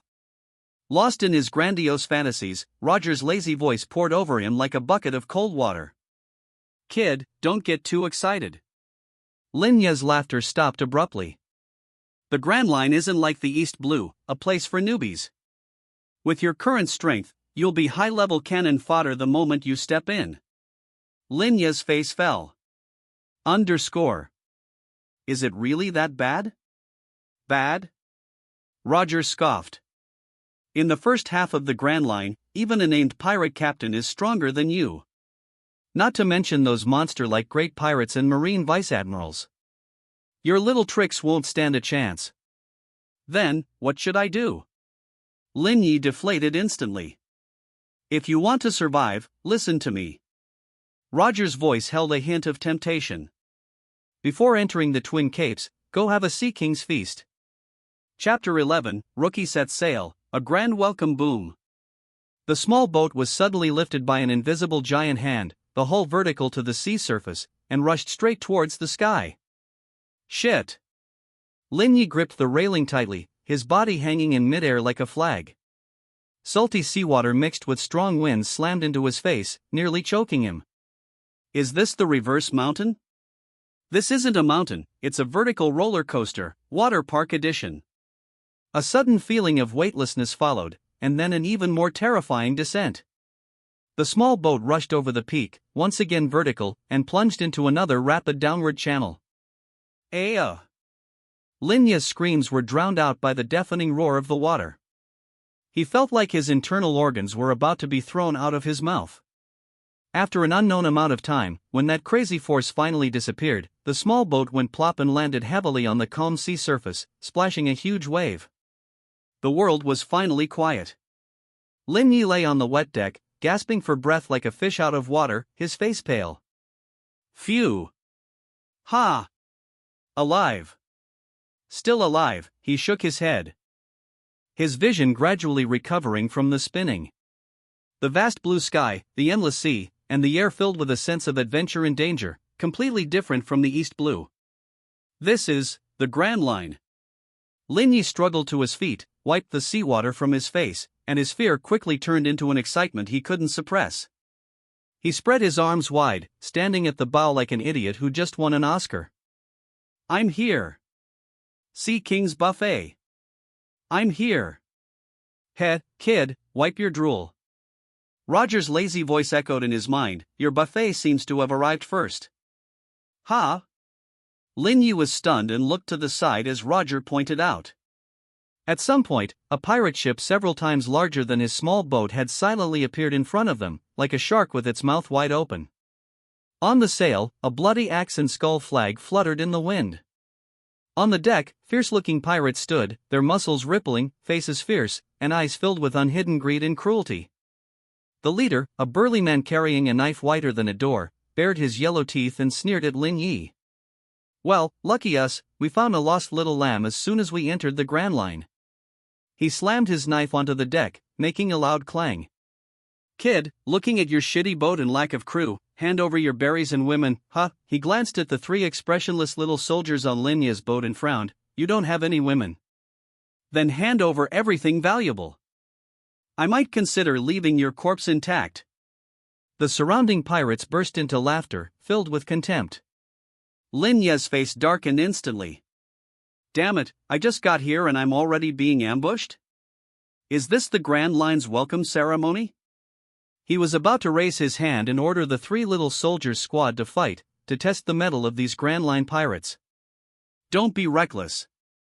Roger's voice came, serious, these guys aren't like the small fry you encountered in the East Blue. Each one has blood on their hands, they're real-deal pirates. You handle this yourself. Let me see if your skills, honed by eating, have rusted after lying low in Log Town. Lin Yi's heart sank. He took a deep breath and drew the standard-issue long sword from the Marine's corpse at his waist. Fine. He licked his lips, his eyes growing cold. I'll use you all, to inaugurate my first kill on the Grand Line. Ha ha ha. You wanna fight back? The pirate captain laughed as if he heard the funniest joke. Brothers, show him some color. Let him know where he is. Oh! A dozen pirates shouted, rushing over the plank connecting the two ships like a pack of hyenas smelling blood, waving their curved swords and axes. Lin Ye's eyes narrowed, and he swung his sword at the nearest pirate. The pirate sneered, not dodging, and actually blocked the blow with his curved sword. Clang! The sound of metal clashing was piercing. A tremendous force came from the sword, numbing Lin Ye's wrist, and he almost dropped his sword. How is this possible? He had the strength of a marine major. How could this mere pirate be so strong? Just as he was distracted, another pirate attacked from the side, his axe swinging low towards Lin Ye's shin. Are you dodging because you're afraid of stepping on ants? Roger's sarcastic remark blasted in his mind. Lin Ye jolted and jumped back, the axe blade barely missing his pant leg and leaving a deep gash on the deck. Cold sweat instantly broke out on his forehead. These guys were too experienced. They didn't care about fair fights, their coordination was seamless, and every strike was a killing blow, coming from tricky angles. Lin Ye, despite having the strength and speed of a marine major, was completely suppressed in this chaotic battle. He was like a rookie who just learned to pilot a high-tech mech but was cornered by veteran drivers and tractors, unable to utilize his full potential. Clang! Clang! Clang! The sound of clashing blades was endless. Lin Ye was forced back, barely holding his ground, with blades brushing past his ears and neck, narrowly escaping deadly strikes. Your waist is made of iron? Can't you sidestep? Strike! What are you hesitating for? Waiting for him to bow before you cut him? Idiot! Left side. Are your eyes on your ass? Roger's scoldings grew harsher, each one hitting a nerve. Lin Ye was drenched in sweat, his anger boiling over from being overwhelmed and berated. Aya! He roared, spotting an opening, and with a desperate lunge, he thrust his long sword deep into a pirate's chest. Splat! Warm blood splattered onto his face. But before he could pull out his sword, another pirate's fist slammed into his stomach. Bam! Lin Ye felt like his stomach was about to burst. He doubled over, his vision going dark from the pain. Just then, the three little soldiers' squad finally broke through the outer circle of pirates and stood in front of him. Their spectral forms flickered, clearly weakened from the fight, their spectral energy fluctuating wildly. Damn it, Lin Ye clutched his stomach, leaning against the mast, cursing through gritted teeth. The Grand Line's welcome gift is a sword and a fist. The pirate captain, seeing one of his men killed, grew enraged. Useless. A bunch of you can't even take down a brat. Get out of my way. He hefted his massive knife and stepped forward, each step making the deck creak under his weight. A terrifying pressure, greater than all the other pirates combined, washed over Lin Ye. Kid, you successfully pissed me off. I'm doomed, Lin Ye's heart sank. This guy's pressure was overwhelming, how could he fight in his current state? Use your banner. Roger's voice suddenly became eerily calm. Stop trying to be a swordsman, you're also a sorcerer, remember?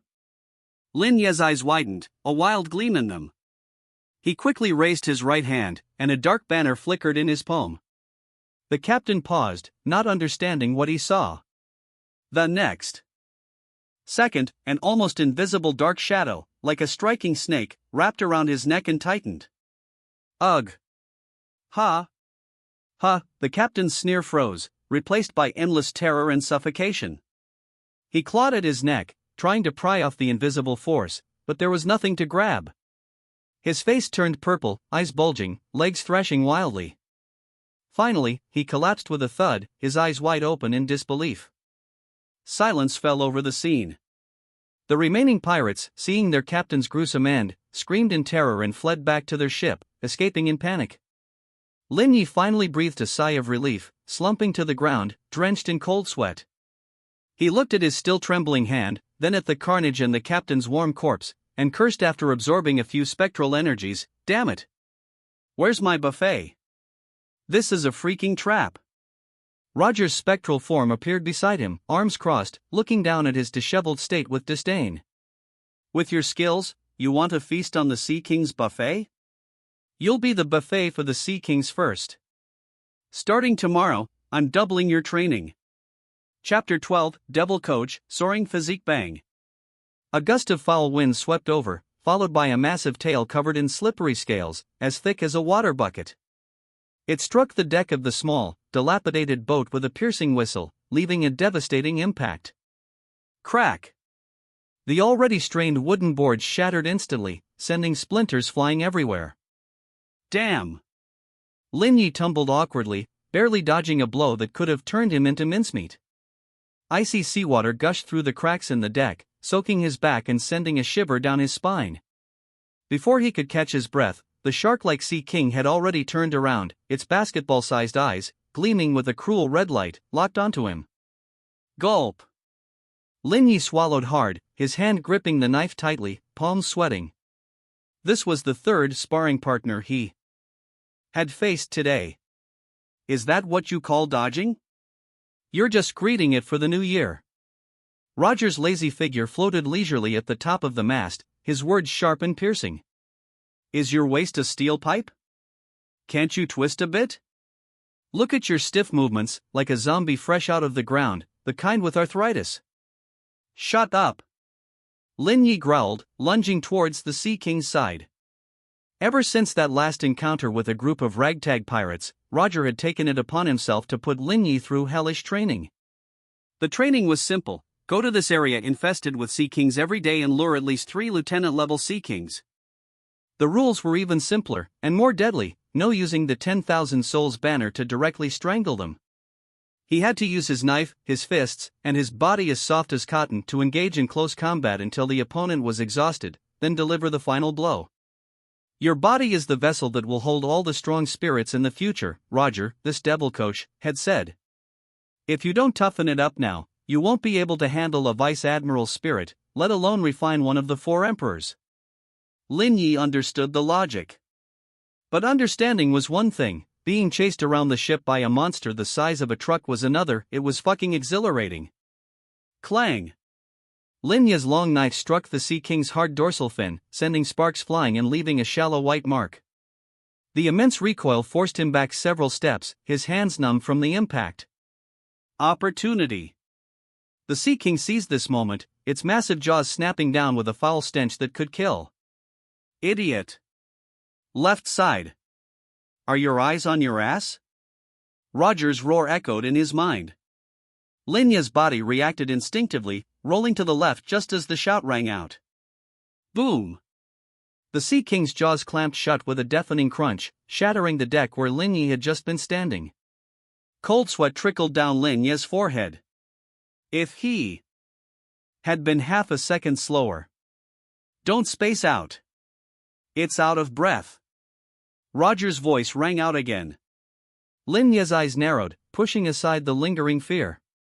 He kicked off the ground, his body launching like an arrow beneath the Sea King. His long knife no longer aimed for the impenetrable back but instead thrust upward from below, piercing the Sea King's relatively softer abdomen. Splat! This time, the blade sank in without resistance. Roar! The intense pain made the Sea King bellow, its massive body thrashing wildly, trying to shake off this flea. Lin Yi clung to the knife, his body swung around like a rag doll, but he gritted his teeth and held on, even pushing the knife deeper. Man and beast engaged in a primal, bloody struggle on the storm-tossed ship. After what felt like an eternity, the Sea King's struggles began to weaken. Lin Yi's strength was also at its limit, his vision blurring. Now! With a final surge of energy, he roared, gripping the knife with both hands and twisting it fiercely. Splash! The Sea King's abdomen was torn open, its foul innards and hot blood pouring over Lin Yi. The massive body slumped to the deck, twitched a few times, and then lay still. Pant! Pant! Pant! Lin Yi collapsed in the pool of blood, his chest heaving as he gulped down the bloody air, a grim smile on his face. He survived again. Skillfully activating the 10,000 souls banner, he captured the Sea King's departing spirit and refined it instantly. A pure and vast life force and physical strength flowed into his exhausted body like a warm stream. His aching muscles were quickly repaired and invigorated, becoming even tougher and more explosive. The small wounds from the scales healed rapidly before his eyes. Awesome! The best part of taking down a sea king was this moment. Watching himself grow stronger bit by bit was incredibly addictive. The three little soldiers' squad silently stepped forward, disposing of the sea king's corpse and repairing the damaged deck, their faces expressionless, as if this had become a daily routine. This routine had been going on for months. From being knocked into the water by a sea king's tail and drinking his fill of seawater, to barely dodging and ending up with new injuries every day, to now being able to seize opportunities and fight back effectively, Lin Yi could feel his body transforming dramatically. The remnants of his past corporate life, shoulder pain and neck issues, had vanished, replaced by smooth, powerful muscles. He even seemed to have grown a few centimeters taller, his entire demeanor changed. If at first, he was forced to grind by Roger, now he found an unparalleled joy in this internal struggle. He sat cross-legged on the deck, eyes closed, feeling the power surging within him.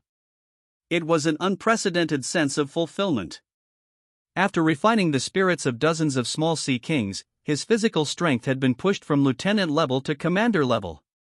Though his power level hadn't broken through, in terms of physical toughness, strength, and endurance, he was confident he could match any commander from Marineford.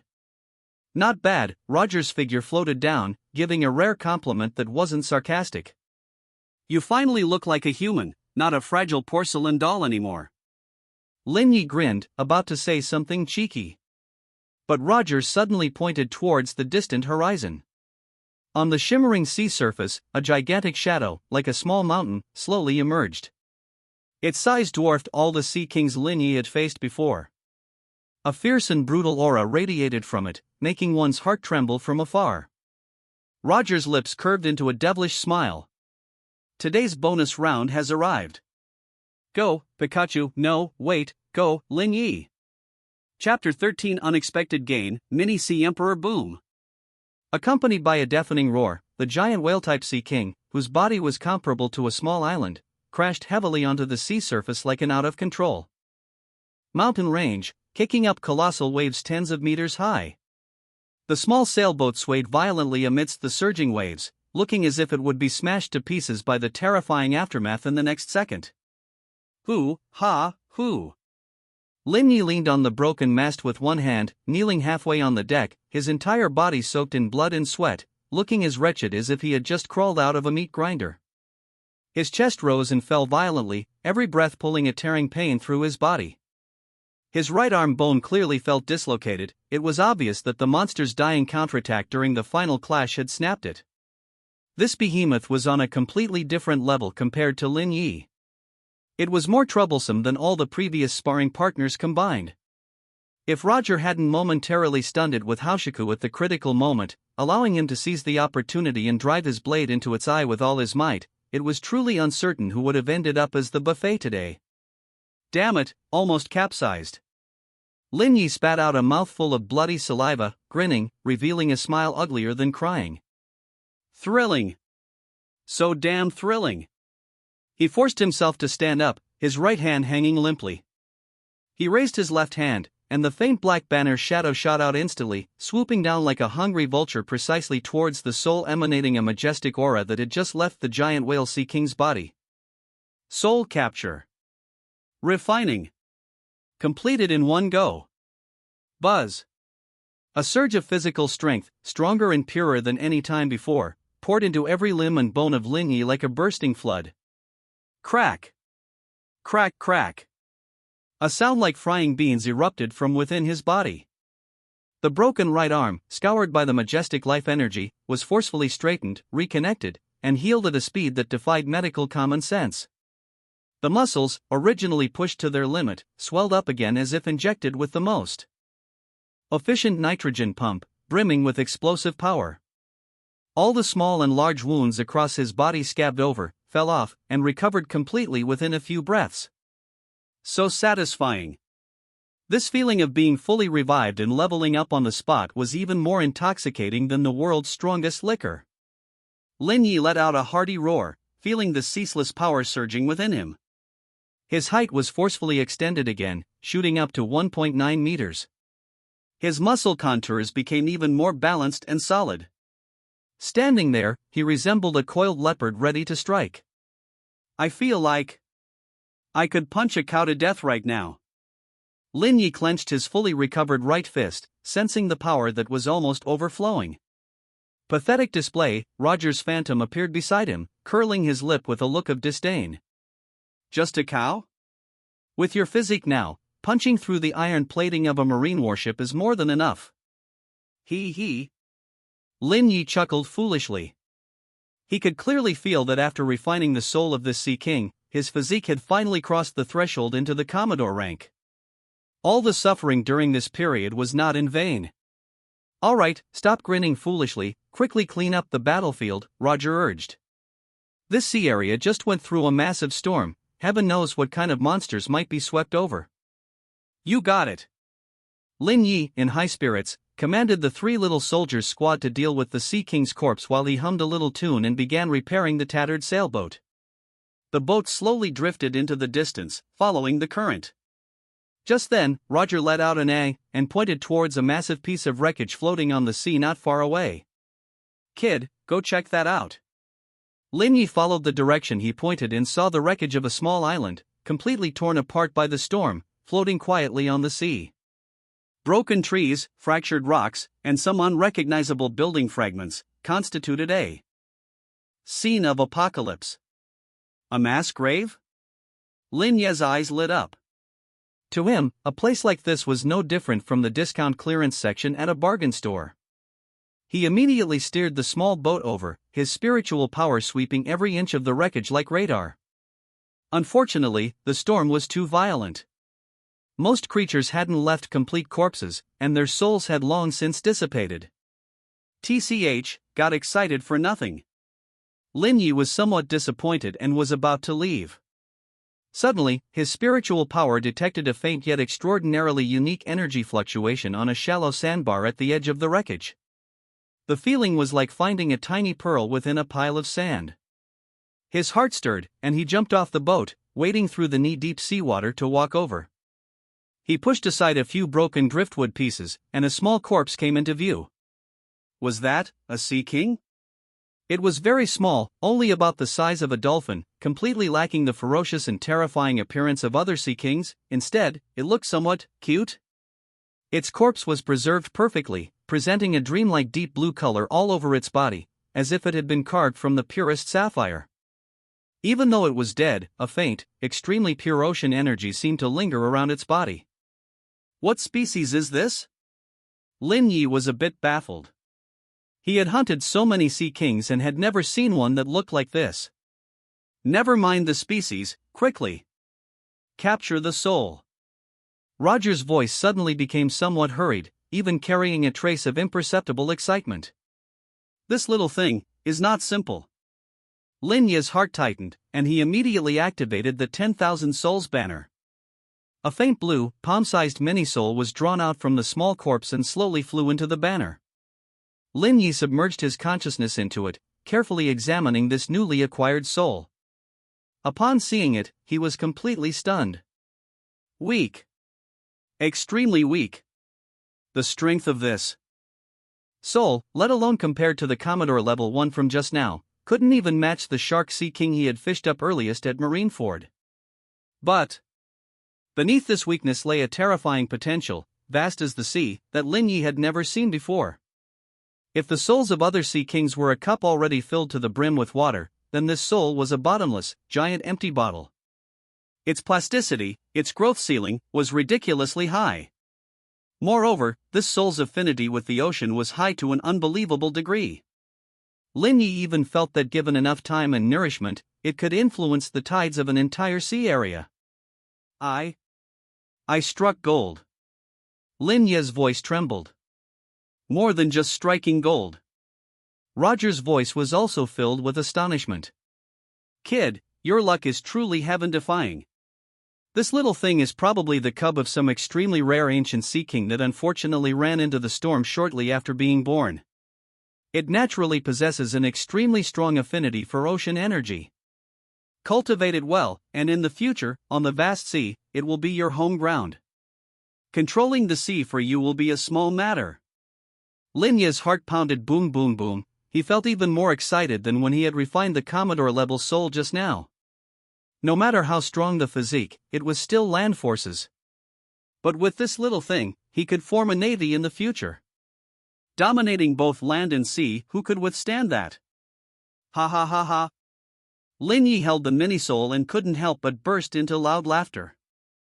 I'm rich. This trip was a huge profit.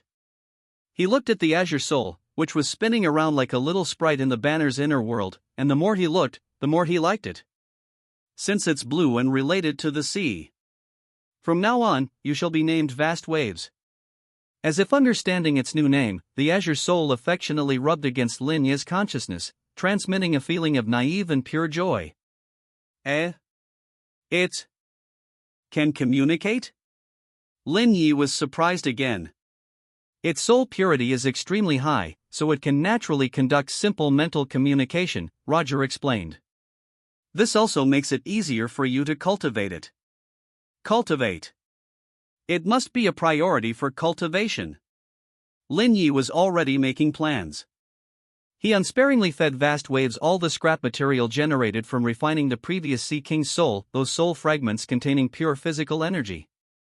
The palm-sized blue soul swallowed those fragments in one gulp, like a child starved for 800 years. The light on its soul body visibly brightened slightly, and its size increased by a small degree. It let out a satisfied burp and then happily swam around in the banner's inner world. Lin Yi tried to summon it out. A blue light flashed, and a translucent, dolphin-sized phantom appeared next to the small boat. It curiously nudged the gunwale with its head, then dove into the water and used its tiny body to vigorously push the small boat forward. Although the speed was pitifully slow, like a snail crawling, it could indeed pull the boat. Occasionally, it would poke its head out of the water and let out an ee sound in a certain direction, as if giving a warning. Lin Yi looked at this scene, revealing a gratified smile like an old father. This wasn't just picking up a soul, this was clearly picking up a biological son. And one with infinite potential, AC godson. Roger couldn't bear to watch Lin Yi's utterly undignified lovesick smile. He drifted to the side and said coolly, "Just eating these Sea King scraps, its growth will be too slow. If you want it to grow up quickly, and you want your collection to have more substance." Roger turned his head, a meaningful smile curving his lips. "You need to go to some old haunts and add some truly hard goods to your collection." Chapter 14, The 10-Year Pact, Grave Robbing 4. Treasure. The small, broken ship drifted slowly forward, propelled by the ocean current. Sunlight sprinkled over the sea surface, shimmering, creating an image of peace and tranquility. If it weren't for the scattered dark red bloodstains still lingering on the deck, and that thick, pervasive stench of brine that just wouldn't dissipate, anyone looking at it would mistake it for a serene nautical chart. Lin Yi sat cross-legged at the bow of the ship, eyes closed, savoring the unprecedented power surging within him, almost overflowing. His physique, at the Commodore level, felt as if every muscle, every bone had been tempered by 1,000 hammers, brimming with explosive resilience and strength. This feeling was damn satisfying. Beside him, the semi-transparent Vast Waves was happily rolling in the water, occasionally nudging the ship's side with its small, phantom head, letting out an affectionate ee sound, as if coquettishly demanding attention from its new and old father. Everything seemed so wonderful. "All right, stop savoring it like an idiot," Roger's languid phantom floated over, immediately shattering the atmosphere the moment he spoke. "With your current foundation, in the latter half of the Grand Line, you're just a slightly tougher punching bag." Lin Yi didn't even open his eyelids, a smirk playing on his lips. "What's the rush? You eat a meal one bite at a time, and you walk a path one step at a time. Haven't I just picked up AC Godson? The future is bright, the future is bright." "Future?" Roger scoffed, his gaze like that of a primary school student immensely pleased with scoring 60 points. "Relying on your current sporadic fishing of a few Sea Kings, by the time Vast Waves grows up, your bones will have turned to dust. Then give me a concrete plan." Lin Yi finally opened his eyes, looking at him irritably. "Yesterday you said you were going to the old spot to get me some real goods. What is the old spot? The vault where you used to hide your private stash?" Roger crossed his arms, looking down at him with the gaze one reserves for an idiot, a meaningful arc curving his lips. "A vault? Close enough, but what's inside isn't berries." He paused, slowly spitting out 2 words. Graves. What? Lin Yi dug at his ear, suspecting he had misheard. Graves, Roger repeated, his tone as flat as if commenting on the weather. Cemeteries, burial grounds, places where dead people are kept. Got it? Lin Yi's expression instantly froze. The muscles around his mouth twitched unnaturally a couple of times. After a long moment, he squeezed out a sentence through clenched teeth. You called it the old spot? So, you used to be a grave robber? You know nothing. Roger slapped the back of his head, though the hand passed right through. I'm showing you a broad, smooth path. Since the Great Pirate Era began on the Grand Line, how many strong individuals have died? Marines, pirates, bounty hunters, too many to count. Many of them died obscurely for various reasons, or were hastily buried. To others, the souls of these people are gone, but to you. Roger's eyes flashed with a near fanatical light, like a shrewd merchant who has spotted a massive business opportunity. They are an inexhaustible, endless treasure trove. Lin Yi was completely speechless. He opened his mouth, wanting to retort something, but found his vocabulary pitifully inadequate in the face of such an eccentric line of reasoning. Mass summoning souls from mass graves was one thing, at least that was unclaimed territory. Now, it had upgraded to targeted grave robbing? What kind of ultimate in-world cultivation method was this? Did I perhaps desecrate my ancestors' graves in a past life or something? I transmigrate only to end up doing the despicable deed of digging up graves? Lin Yi clutched his head in utter collapse. Am I a pirate, or a professional funeral service provider? Is there a difference? Roger countered. Both involve sending people off. Yours even comes with after-sales service. How? Thoughtful. Lin Yi felt like he was about to have a myocardial infarction. Stop the nonsense. Roger's expression turned serious. Kid, I'm mapping this out for you. The next few years are your golden period for development. Lin Yi started. Roger held up 2 fingers. During this time, you don't need to worry about anything else. Just do 2 things. First, continue hunting high-level sea kings. Your body is the vessel that carries the souls of all the strong. If this vessel isn't sturdy enough, even if I gave you the soul of 4 emperors, you couldn't contain it and would explode on the spot. Your physique must be trained to the standard of a Marine Vice Admiral and an elite headquarters Vice Admiral at that. Second, Roger's lips curved into that demonic smile again. Follow the treasure map I give you and go dig up treasure. I will tell you the locations of every strong individual's grave I know of, buried in the first half of the Grand Line, and even on the edges of the New World. Marine Rear Admirals, Vice Admirals, great pirates with bounties in the hundreds of millions, they're all there. Your mission is to take their souls, one by one, and put them all into your 10,000 souls banner. Roger's phantom paced in mid-air, his tone impassioned, like someone delivering an IPO roadshow. A portion will be used to strengthen yourself, completing your combat techniques and hockey foundation. Another portion will be used to select the most promising ones to cultivate as the core foundation of your future Soul Legion. When you step into the new world again, you will no longer be the lone commander you are now. You will possess a formidable physique and an elite team composed of true powerhouses who listen only to you. By then, the entire new world will tremble upon hearing your name. Lin Yi listened dumbfounded. He had to admit, the vision Roger painted was huge, round, and so fragrant it made his mouth water. Grave robbing was indeed despicable, and it didn't sound good. But the rewards were too damn tempting. Others might struggle for decades of hard training and barely reach the threshold of a vice admiral. But he, just by methodically treasure hunting, could forge an elite team at the vice admiral level and also gain a vice admiral level physique himself? This deal. Lin Yi slapped his thigh and jumped up abruptly, wolfish green light flashing in his eyes. Morals were worthless. In the face of absolute strength, anything in-world or not was just passing cloud. Ha. Lin Yi rubbed his hands and fawningly approached Roger. So, Old Luo, where should we open our first treasure hunt operation? Roger nodded in satisfaction, quite approving of his cooperative attitude. He extended his hand, pointing toward the distant horizon, his tone as casual as if saying, "Go buy cigarettes at the street corner." First stop, deep within the Alabasta Desert. Chapter 15, Desert Scavenging. A taste of sweetness. The sun hung in the sky like a giant, scorched white iron ball, viciously baking every grain of sand until it was scalding hot. The air was distorted beyond recognition by heat waves, and from a distance, the horizon seemed to be shaking. Gulp! Lin Yi twisted open his canteen and tilted his head back, draining the last mouthful of lukewarm water. It was barely enough to moisten his throat, which was so dry it was almost smoking. His lips were covered in dead skin. Whenever he opened his mouth, he felt like he might tear a bleeding gash. "Old Luo, is that GPS of yours? Oh wait, your memory, is it reliable at all?" He lay weakly on the camel's back, feeling like he was about to be cured into a proper mummy.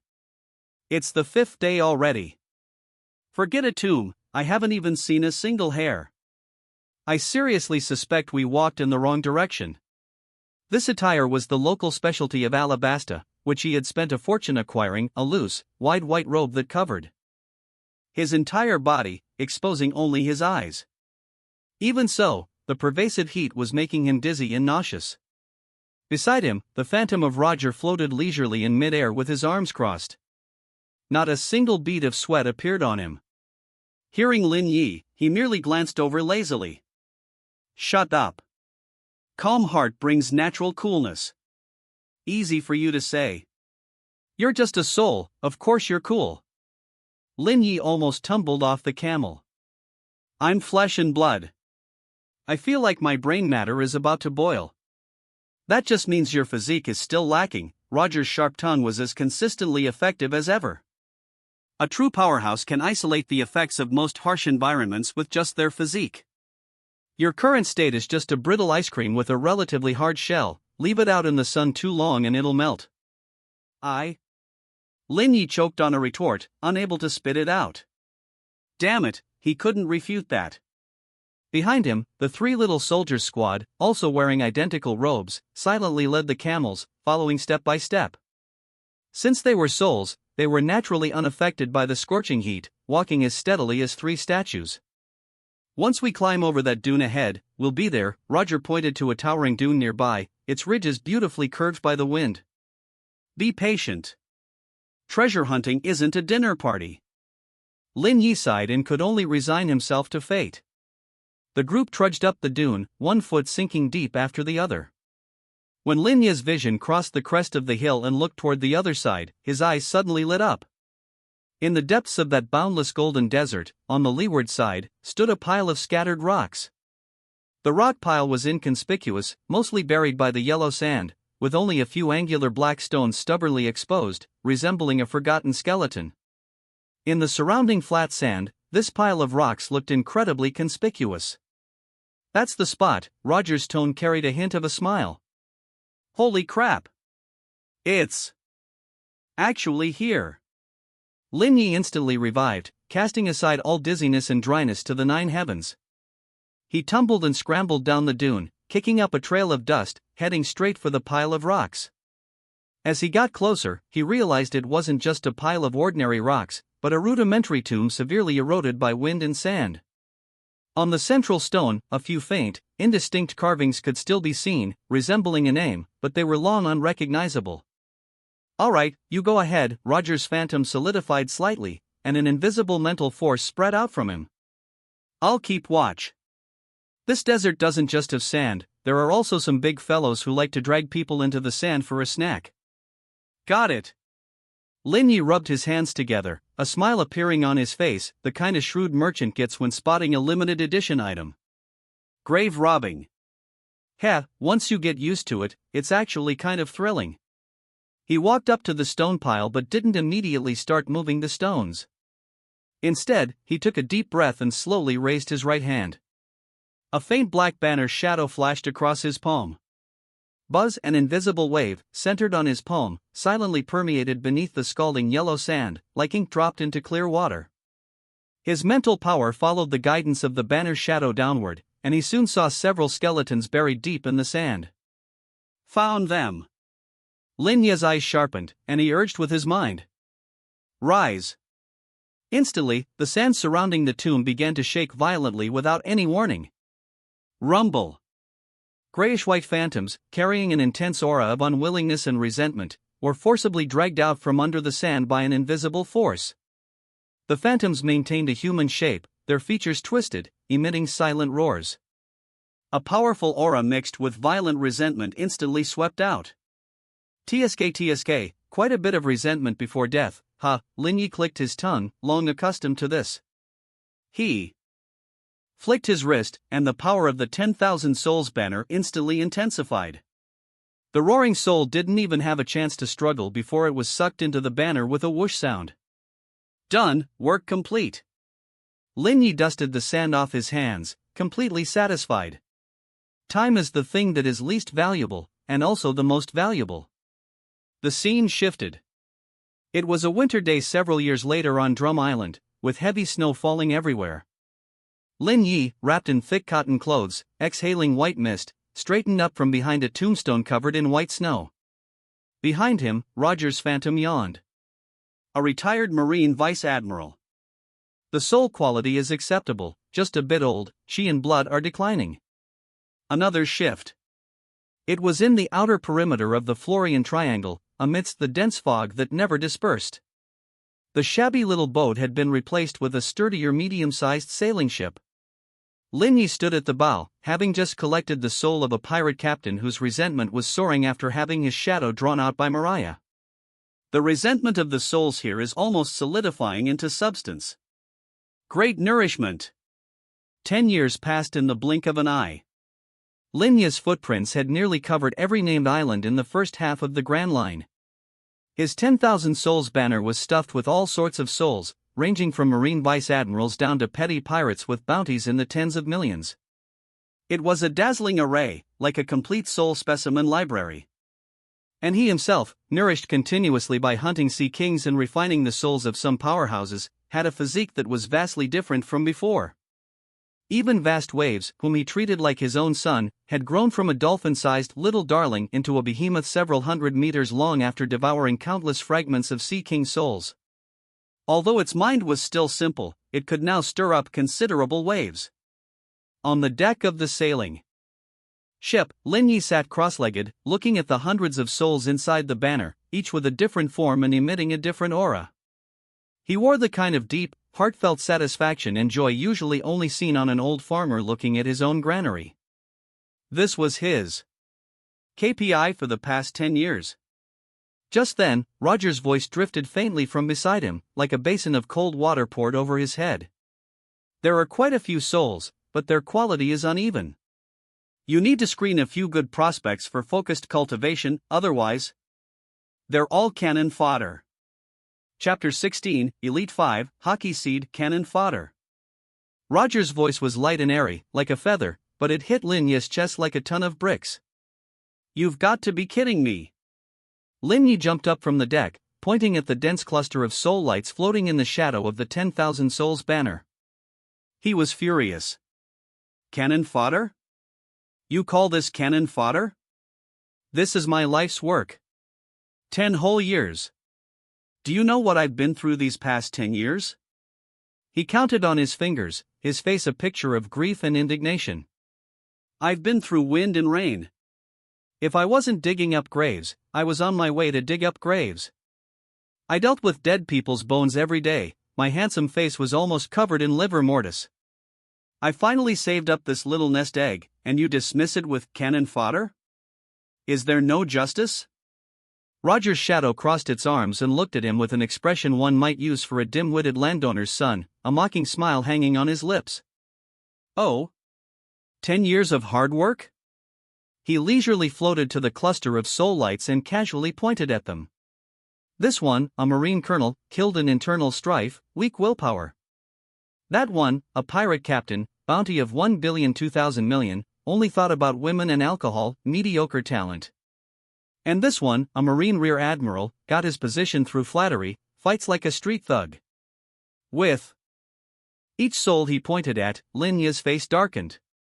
A pile of scrap metal with a few pieces of decent pig iron mixed in, Roger concluded, clapping his hands together like a master appraiser. Now, your task is to pick out those few pieces of pig iron and use all the rest of the scrap metal to forge them into steel. Lin Yi opened his mouth, a retort stuck in his chest, but he held it back. Damn, he thought. The words are harsh, but the logic seems sound. Quantity without quality is useless against a truly strong opponent. Fine, you win. What's the criteria for picking? It can't just be based on who looks handsome, right? Finally, you're asking the right questions. Roger nodded in satisfaction. It's simple. First, look at their strength in life, that's the basis. Second, look at the tenacity of the soul, which is their willpower, that determines their growth potential. Third. He smiled mysteriously. It's about compatibility. Bullshit. Lin Yi almost spat a mouthful of salty soda water on his face. You talked all that just to say nothing. He grumbled, but his mind was already deep in the world of the 10,000 souls banner. Hundreds of souls floated like stars in his mental sea. His spiritual power acted like the finest sieve, sifting through these stars again and again. First, he passed over any souls below the rank of Marine Vice Admiral, setting them aside as food. Any with a bounty below 3 billion berries were also passed over, added to the food pile. With this filtering, the originally crowded soul repository was suddenly half empty. About 10 souls remained. Lin Yi's consciousness reached out like an invisible hand, examining each of the 10 soul lights one by one. This one, a former Marine Vice Admiral, a swordsmanship expert, but he was too old when he died, his soul core is a bit decayed. This one, a great pirate, bounty of 3 billion 2,000 million, good at hand-to-hand combat, but his soul is filled with too much violent energy, he could easily lose control. This one. Lin Yi's attention was drawn to 2 particular soul lights. They were the souls of 2 Marine Vice Admirals, which he had dug up from graves near a Marine base. Even in death, their souls radiated a tenacious, unyielding aura unique to soldiers, and their soul bodies were far more solid than the others. These 2 will do. Lin Yi unhesitatingly pulled them out. Then, he picked out 3 more souls that he liked the best from the remaining ones. They were all great pirates with bounties over 3 billion, their souls filled with the cunning and ruthlessness of desperados. 2 vice admirals, 3 great pirates with bounties over 3 billion. 5 soul lights were lined up in a row. Old Luo, what do you think? Lin Yi asked, showing off his selection. Roger's shadow floated over and glanced at them, nodding slightly. Not bad, barely passable. One is a swordsmanship expert, another is skilled in hand-to-hand combat and the 6 powers, and the other 3 have rich combat experience and know how to coordinate. They can barely form a small team. Then it's settled. Lin Yi clapped his hands, excited. These were the first officers of his soul army. He focused his mind and began to adjust the forms of the 5 souls. Soon, 5 young, handsome, and distinct figures in adventurer attire appeared on the deck. For convenience, Lin Yi didn't bother naming them, simply labeling them 1 to 5 in his mind. Next is the crucial step, feeding time. Lin Yi rubbed his hands together, a paternal smile on his face. He focused his mind on the pile of ordinary souls set aside as food and began to chop and mix.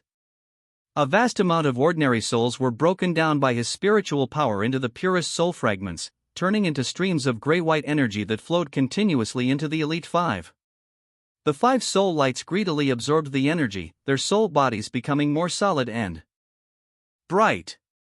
Lin Yi fed them, feeling a sense of accomplishment.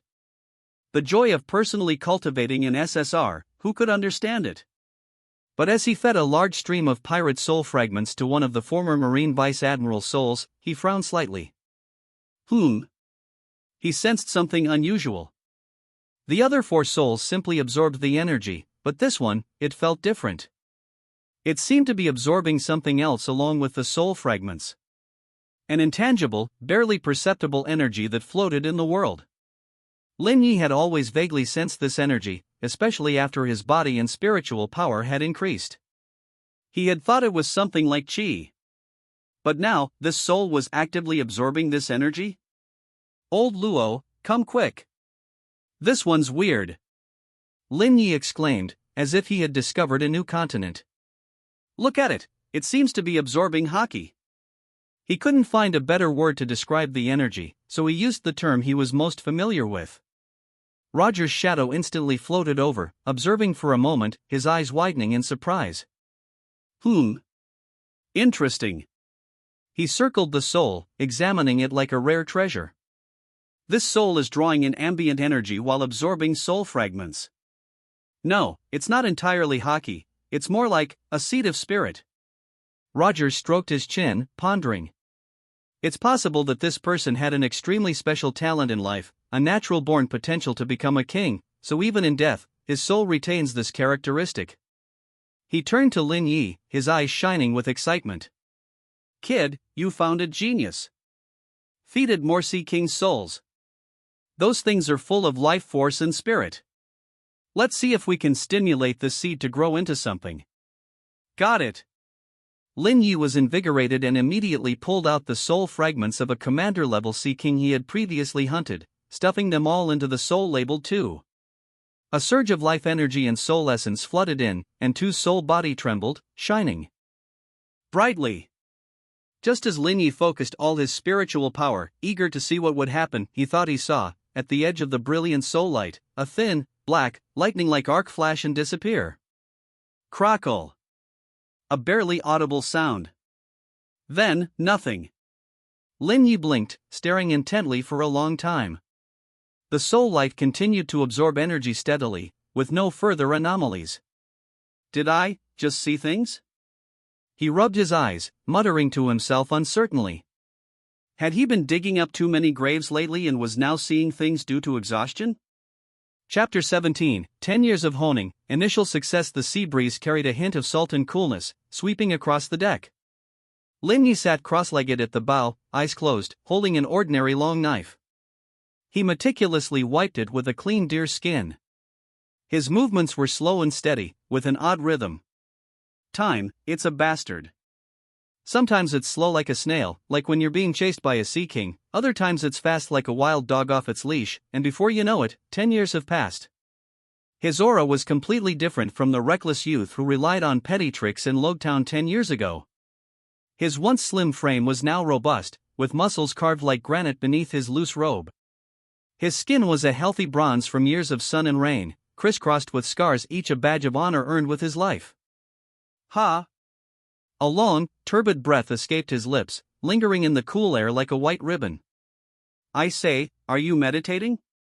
Roger's lazy voice echoed in his ears like a ghost. You've been polishing that broken knife for half an hour. Did it sprout flowers or something? Lin Yi didn't even blink, just smirked. You wouldn't understand. This is Zen. Zen? All I see is a stingy guy who won't even spend money on a good knife. Roger's shadow floated over, circling Lin Yi. Seriously, with your build and this piece of junk, it's embarrassing. People might think we just crawled out of a junkyard. Lin Yi finally opened his eyes, calm as a deep pool. He glanced at Roger, annoyed. You think I don't want to change it? Any good knife in the first half of the Grand Line is either taken or long broken. Besides, I'm honing my spirit. A calm heart is more important than a good knife. Over these 10 years, his swordsmanship had transformed under Roger's top-tier guidance, bordering on verbal abuse. From simply stacking skills to developing his own style, now every move hinted at a return to simplicity. Cut the crap. Roger scoffed. You're just poor. Lin Yi's temple twitched, but he decided not to argue with this old ghost who still talked back after 10 years. His consciousness delved into the 10,000 souls banner. The world inside the banner was no longer the same as 10 years ago. Most notably, there was a colossal being. Vast waves. What was once a dolphin-sized, azure cutie was now as large as a mountain. It hovered in the sea of souls, each breath causing ripples in the soul energy around it.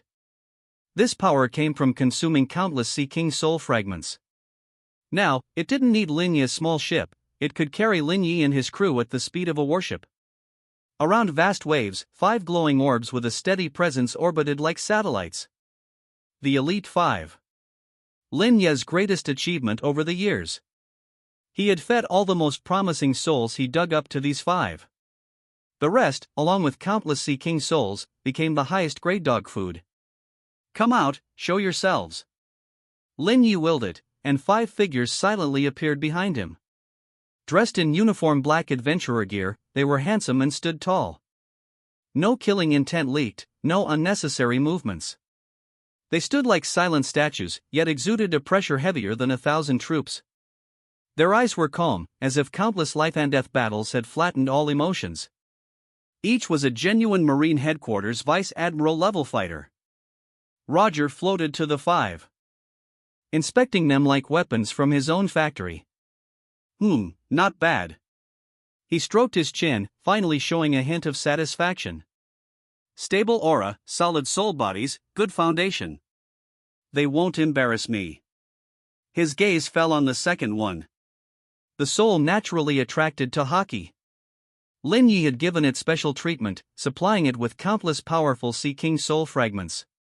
Its soul body was slightly more solid than the others, surrounded by an odd field that caused nearby souls to tremble. But that was it. It hadn't broken through that final barrier. Still not quite there. Roger shook his head. Looks like just feeding won't cut it. This needs to be awakened through real combat. Lin Yi withdrew his consciousness and stood, stretching. Crackle! A series of pops echoed from within his body. Elite Vice Admiral level. His raw physical strength, honed by countless Sea Kings, had reached this level. With Roger's swordsmanship and hockey techniques. Now, he was confident he could hold his own against a real Marine Headquarters Vice Admiral. An Elite Vice Admiral, 5 ordinary Vice Admiral level guards, and a Rear Admiral level mount. This small team had finally taken shape. Lin Yi gazed at the vast sea, his heart surging with ambition. 10 years of laying low, 10 years of accumulation. He was like a knife hidden in its sheath, honed for 10 years. Now, it was time to draw blood. Old Luo, he turned, eyes gleaming with excitement. Can we take a break from our grave-robbing business? The first half of the Grand Line is no longer enough for me. Oh? Roger smirked, a familiar, devilish grin. Got your wings, eager to spread them in the new world? Hell yeah. He. Lin Yi thumped his chest. It's time to remind the sea of the terror of the underworld heretic.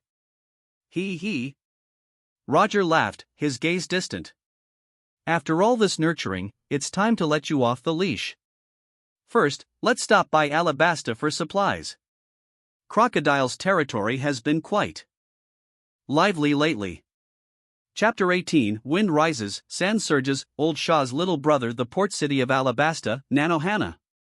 The air was scalding, inhaling it brought the scorched fragrance of sand and dust, mixed with the complex smells of various spices, roasted meat, and camel dung from the market, creating an intense, inerasable exotic atmosphere unique to the desert kingdom. Good heavens! It's so hot, even if I pee, it'll probably evaporate instantly, huh? Lin Yi tugged at his collar, feeling like a steamed bun dropped into a steamer. He was practically cooked through, inside and out. He was wearing a loose, white robe, fitting in with the locals, and a thick turban wrapped around his head, concealing his face, which he had painstakingly kept fair, leaving only his darting eyes visible. Beside him, 5 burly men, dressed similarly but clearly a full size larger, followed silently. Their faces had been subtly altered by the power of the 10,000 Souls banner. Each one looked like a seasoned bounty hunter who had survived on the edge for over a decade. Their gazes were sharp, their aura steady, creating an aura of keep your distance as they walked through the crowd. This was the Elite Five's new skin, the Desert Mercenary Group. Put away that look of someone who's never seen the world. Roger's lazy phantom floated next to Lin Yi, only he could see it. Compared to this, the heat in Impel Down's level 4 burning hell is much more pleasant. How can that be the same? Lin Yi rolled his eyes internally. That's dry steaming, this is wet steaming. The perceived temperature is different. Don't you understand science, you old fossil?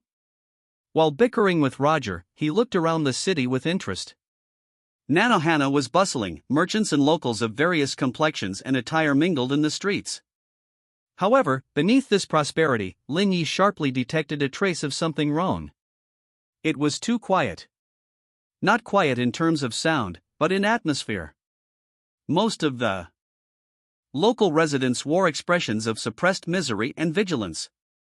They walked close to the walls, spoke in extremely low voices, and constantly glanced around uneasily, like a herd of startled gazelles. Conversely, those burly men, clustered in groups of 3 or 5, looked shiftless and clearly up to no good. They swaggered down the street, laughing loudly, and if they fancied something at a stall, they simply took it. The stall owners dared not show anger, only burying their heads lower. Tisk, tsk, the calm before the storm, huh? Lin Yi stroked his chin, a mischievous smile curling at his lips. This comrade old Shah has some serious operational skills. He's managed to turn an entire country into what looks like a massive pyramid scheme convention. Crocodile isn't an idiot. Roger's tone carried a rare note of assessment. He knows very well how to exploit human greed and fear to achieve his goals. Look at those thugs on the street, they all think they are superior beings, but they are merely pawns he can discard from his chessboard at any moment. Pawns? Lin Ye's eyes lit up. That's wonderful. I love collecting pawns. He led the Elite 5 to casually find an open-air tavern and sit down. There weren't many patrons, just a few scattered tables, and the atmosphere was heavy. Boss, 6 glasses of the coldest juice. Lin Yi slapped a few berries onto the table, his voice so loud that everyone in the tavern looked over at him. The boss was a thin, middle-aged man. He glanced at Lin Yi, then fearfully swept his gaze over the 5 burly men behind him who stood like gate gods. Without saying a word, he swiftly brought over the juice. Lin Yi picked up a glass and gulped down more than half in one go. The icy liquid flowed down his throat into his stomach, finally suppressing some of the heat. Ah, refreshing. He let out a comfortable burp and started openly listening in on gossip. Did you hear? The rebels are gathering again at the rapeseed port. Keep your voice down. Do you want to die? There are heroes everywhere now. Sigh, this rain, when will it ever fall? The snippets of conversation were filled with despair and powerlessness. Just as Lin Yi was listening with relish, he suddenly felt several ill-intentioned gazes directed at him from a dark corner not far away. A quick glance from the corner of his eye showed 2 men dressed sloppily, both sporting scorpion tattoos. They were pointing and gesturing toward him, their faces full of vigilance and hostility. Ooh, we've been spotted, Lin Yi chuckled inwardly, but kept his expression neutral, continuing to sip his juice. A few low-level small fries, outer members of Baroque works, Roger's voice sounded faintly. They are specifically responsible for staking out the port and eliminating competitors. Competitors? Lin Yi almost laughed out loud. With our status, they are overestimating themselves. The 2 spying thugs exchanged a few low words. One of them quickly got up and hurried out of the tavern, as if going to report back. The other remained in place, pretending to drink, but his shifty eyes never left Lin Yi and his group. Looks like there's a show to watch, Lin Yi nudged the Elite 5 behind him. Everyone perk up, don't look like you haven't eaten. When people arrive, play along a bit, don't accidentally finish them off in one shot, that wouldn't be any fun. The 5 remained expressionless, but the eternal coldness in their eyes seemed to melt slightly, replaced by an anticipation akin to, finally, we get to stretch our muscles.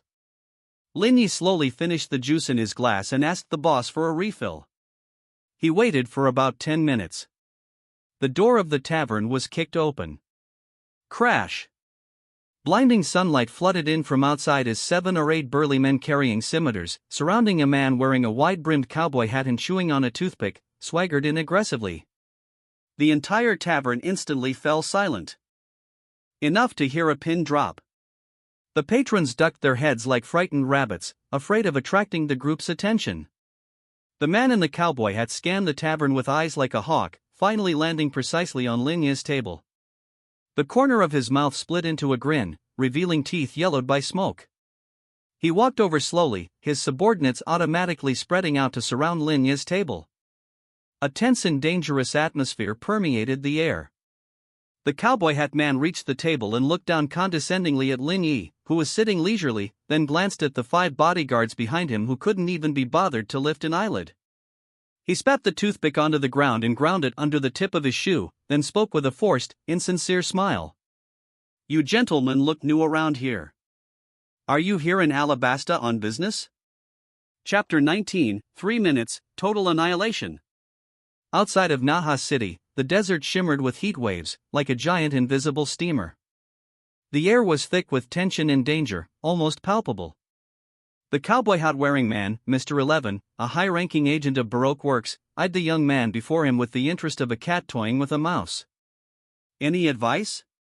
He repeated the question slowly, emphasizing the word advice as if savoring a delicacy. Behind him, his subordinates grinned cruelly, their curved blades gleaming coldly under the scorching sun. Lin Yi held an empty juice glass, his posture relaxed, seemingly oblivious to the ring of blades around him. He merely lifted his gaze, glancing at the cowboy hat-wearing man with an expression as calm as looking at a bothersome stone by the road. "Not much advice to give." He gently placed the empty glass on the table, making a crisp tap. "But I do have a suggestion." "Oh?" Mr. 11 raised an eyebrow, intrigued. "Let's hear it." Lin Yi smiled. He didn't speak but slightly tilted his head towards the 5 bodyguards behind him. "A simple signal. Send in the Elite 5, make it quick, don't reveal too much," Roger's voice flashed through his mind. Lin Yi thought to himself, got it, rushing to collect rent. In that instant, as Lin Yi tilted his head, they moved. The first to move wasn't the 5 bodyguards, but the air itself. An invisible gust of wind exploded in front of Mr. 11, blowing his beloved cowboy hat high into the air, spinning several times before landing far away in the sand. Mr. 11's pupils constricted sharply. So fast. He couldn't even see how they moved. Almost simultaneously, 2 dark figures, like ghosts, closed in on his left and right. They weren't targeting him, but his subordinates behind him. Thud. Thud.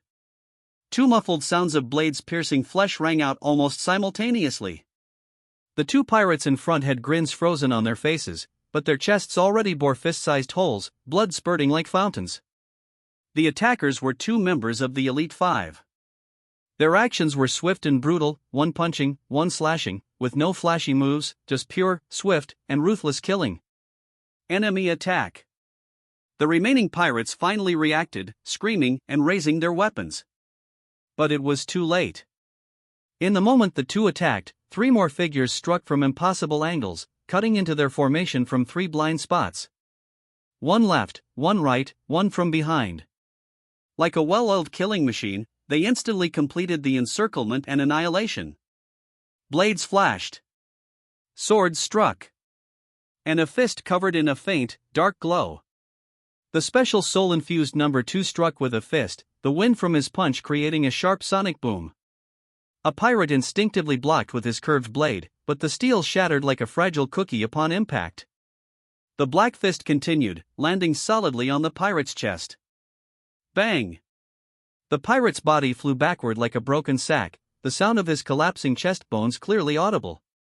Sweat instantly beaded on Mr. 11's forehead.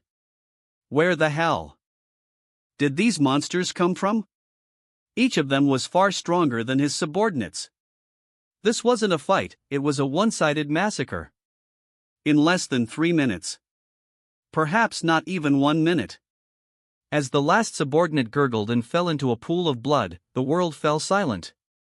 Only Mr. 11 remained standing, stiff as a board, as if frozen in an ice pit. Around him lay a field of twisted corpses.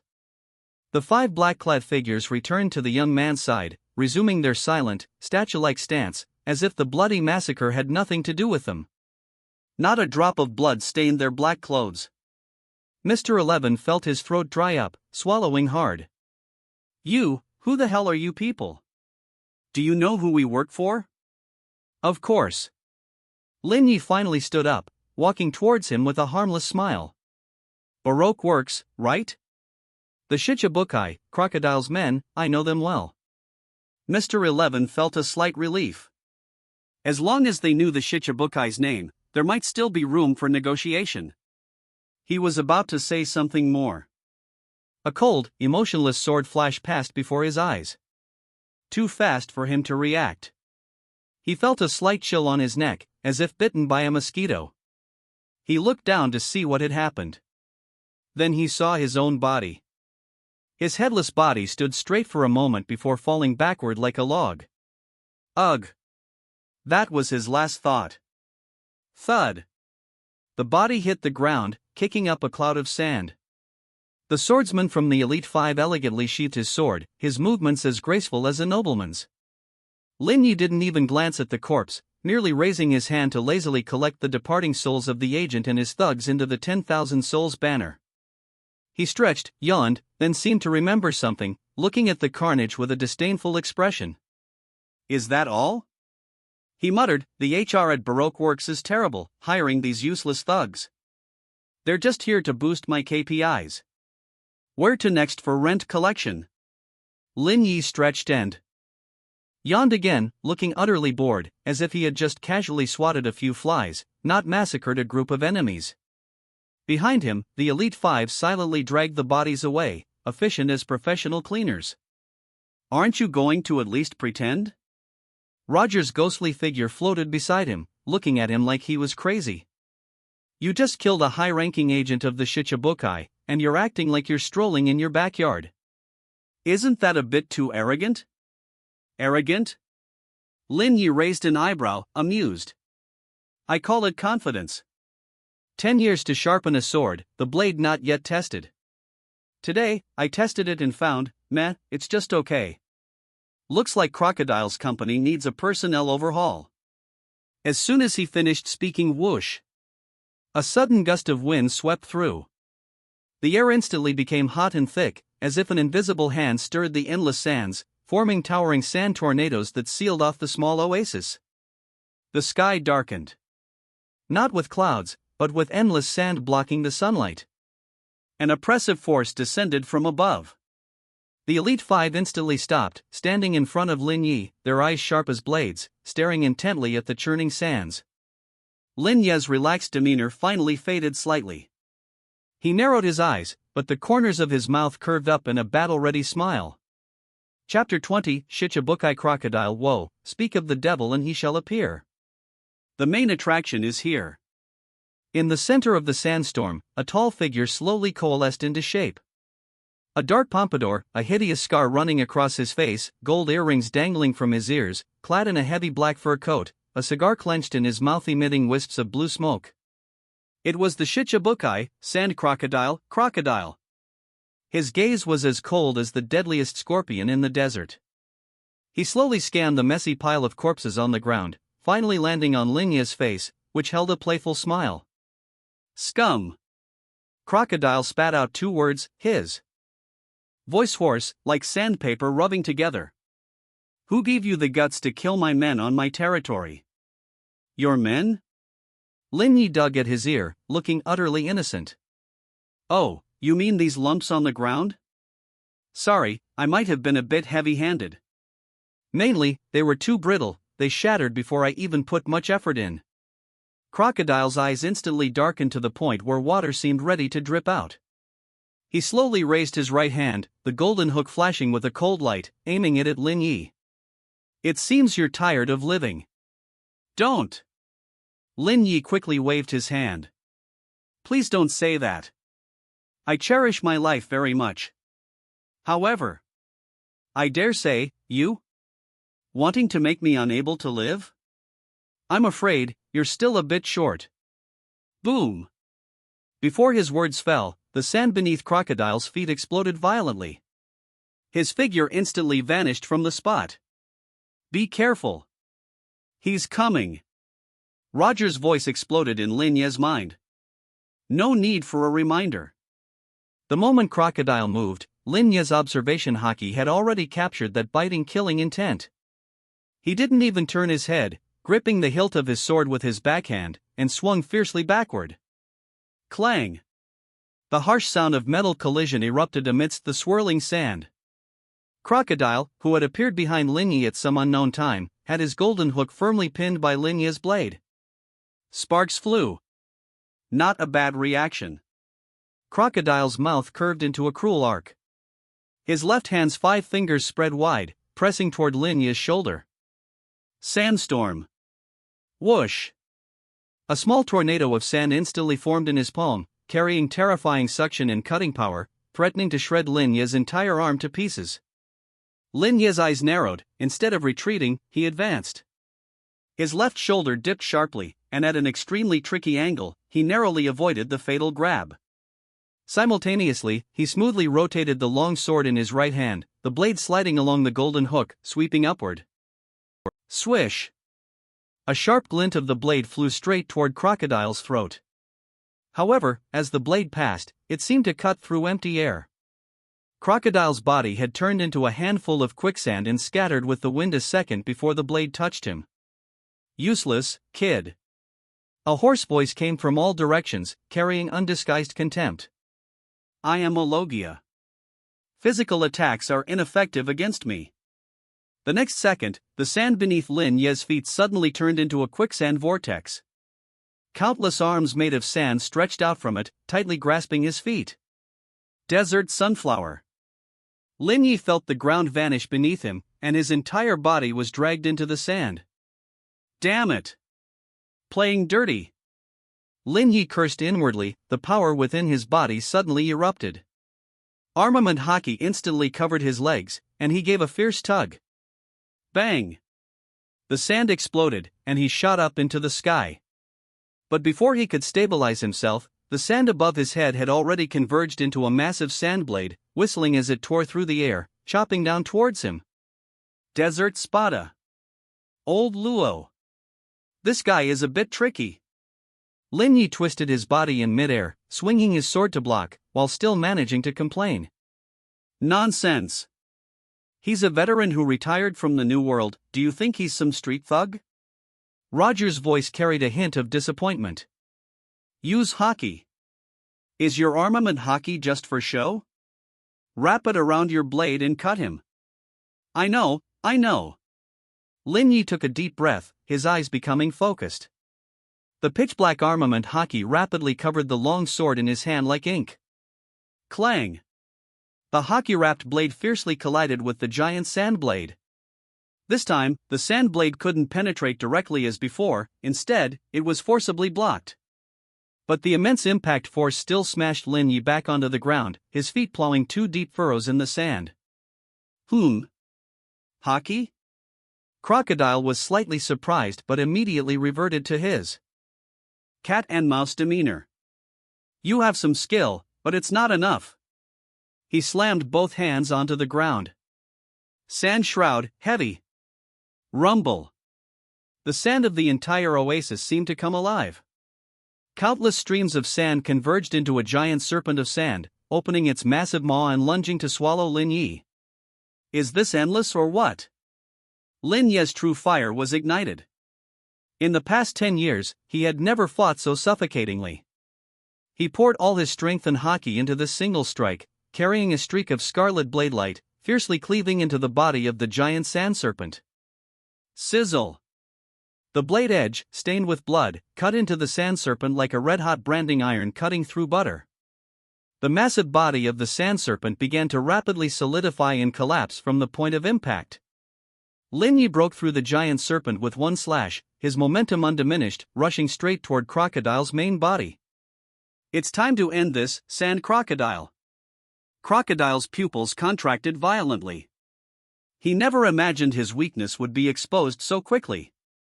He hastily tried to elementalize to evade, but the blade stained with blood had already locked onto his aura. Slash! The blade sank into flesh. A wound deep enough to see bone stretched from Crocodile's left shoulder all the way to his right abdomen. Blood sprayed out wildly. Aga! Crocodile let out a pained groan, stumbling back more than 10 steps, finally kneeling on one knee, propping himself up with his golden hook, looking in disbelief at the hideous wound on his chest. He actually lost? Lost to this unknown nobody who popped up from nowhere? Lin Yi stood opposite him, panting heavily, his chest rising and falling violently. This battle was not won easily. Luck, pure luck. He grinned, showing a mouthful of white teeth. After speaking, Crocodile glanced at Lin Yi, then looked at the Elite Five, and instantly vanished into the sandstorm. Hey! This crocodile, he comes over to take a beating and then runs away. What kind of character is that? Is this what a shichibukai is? Ha ha ha. That's it for today. Meet you in next part.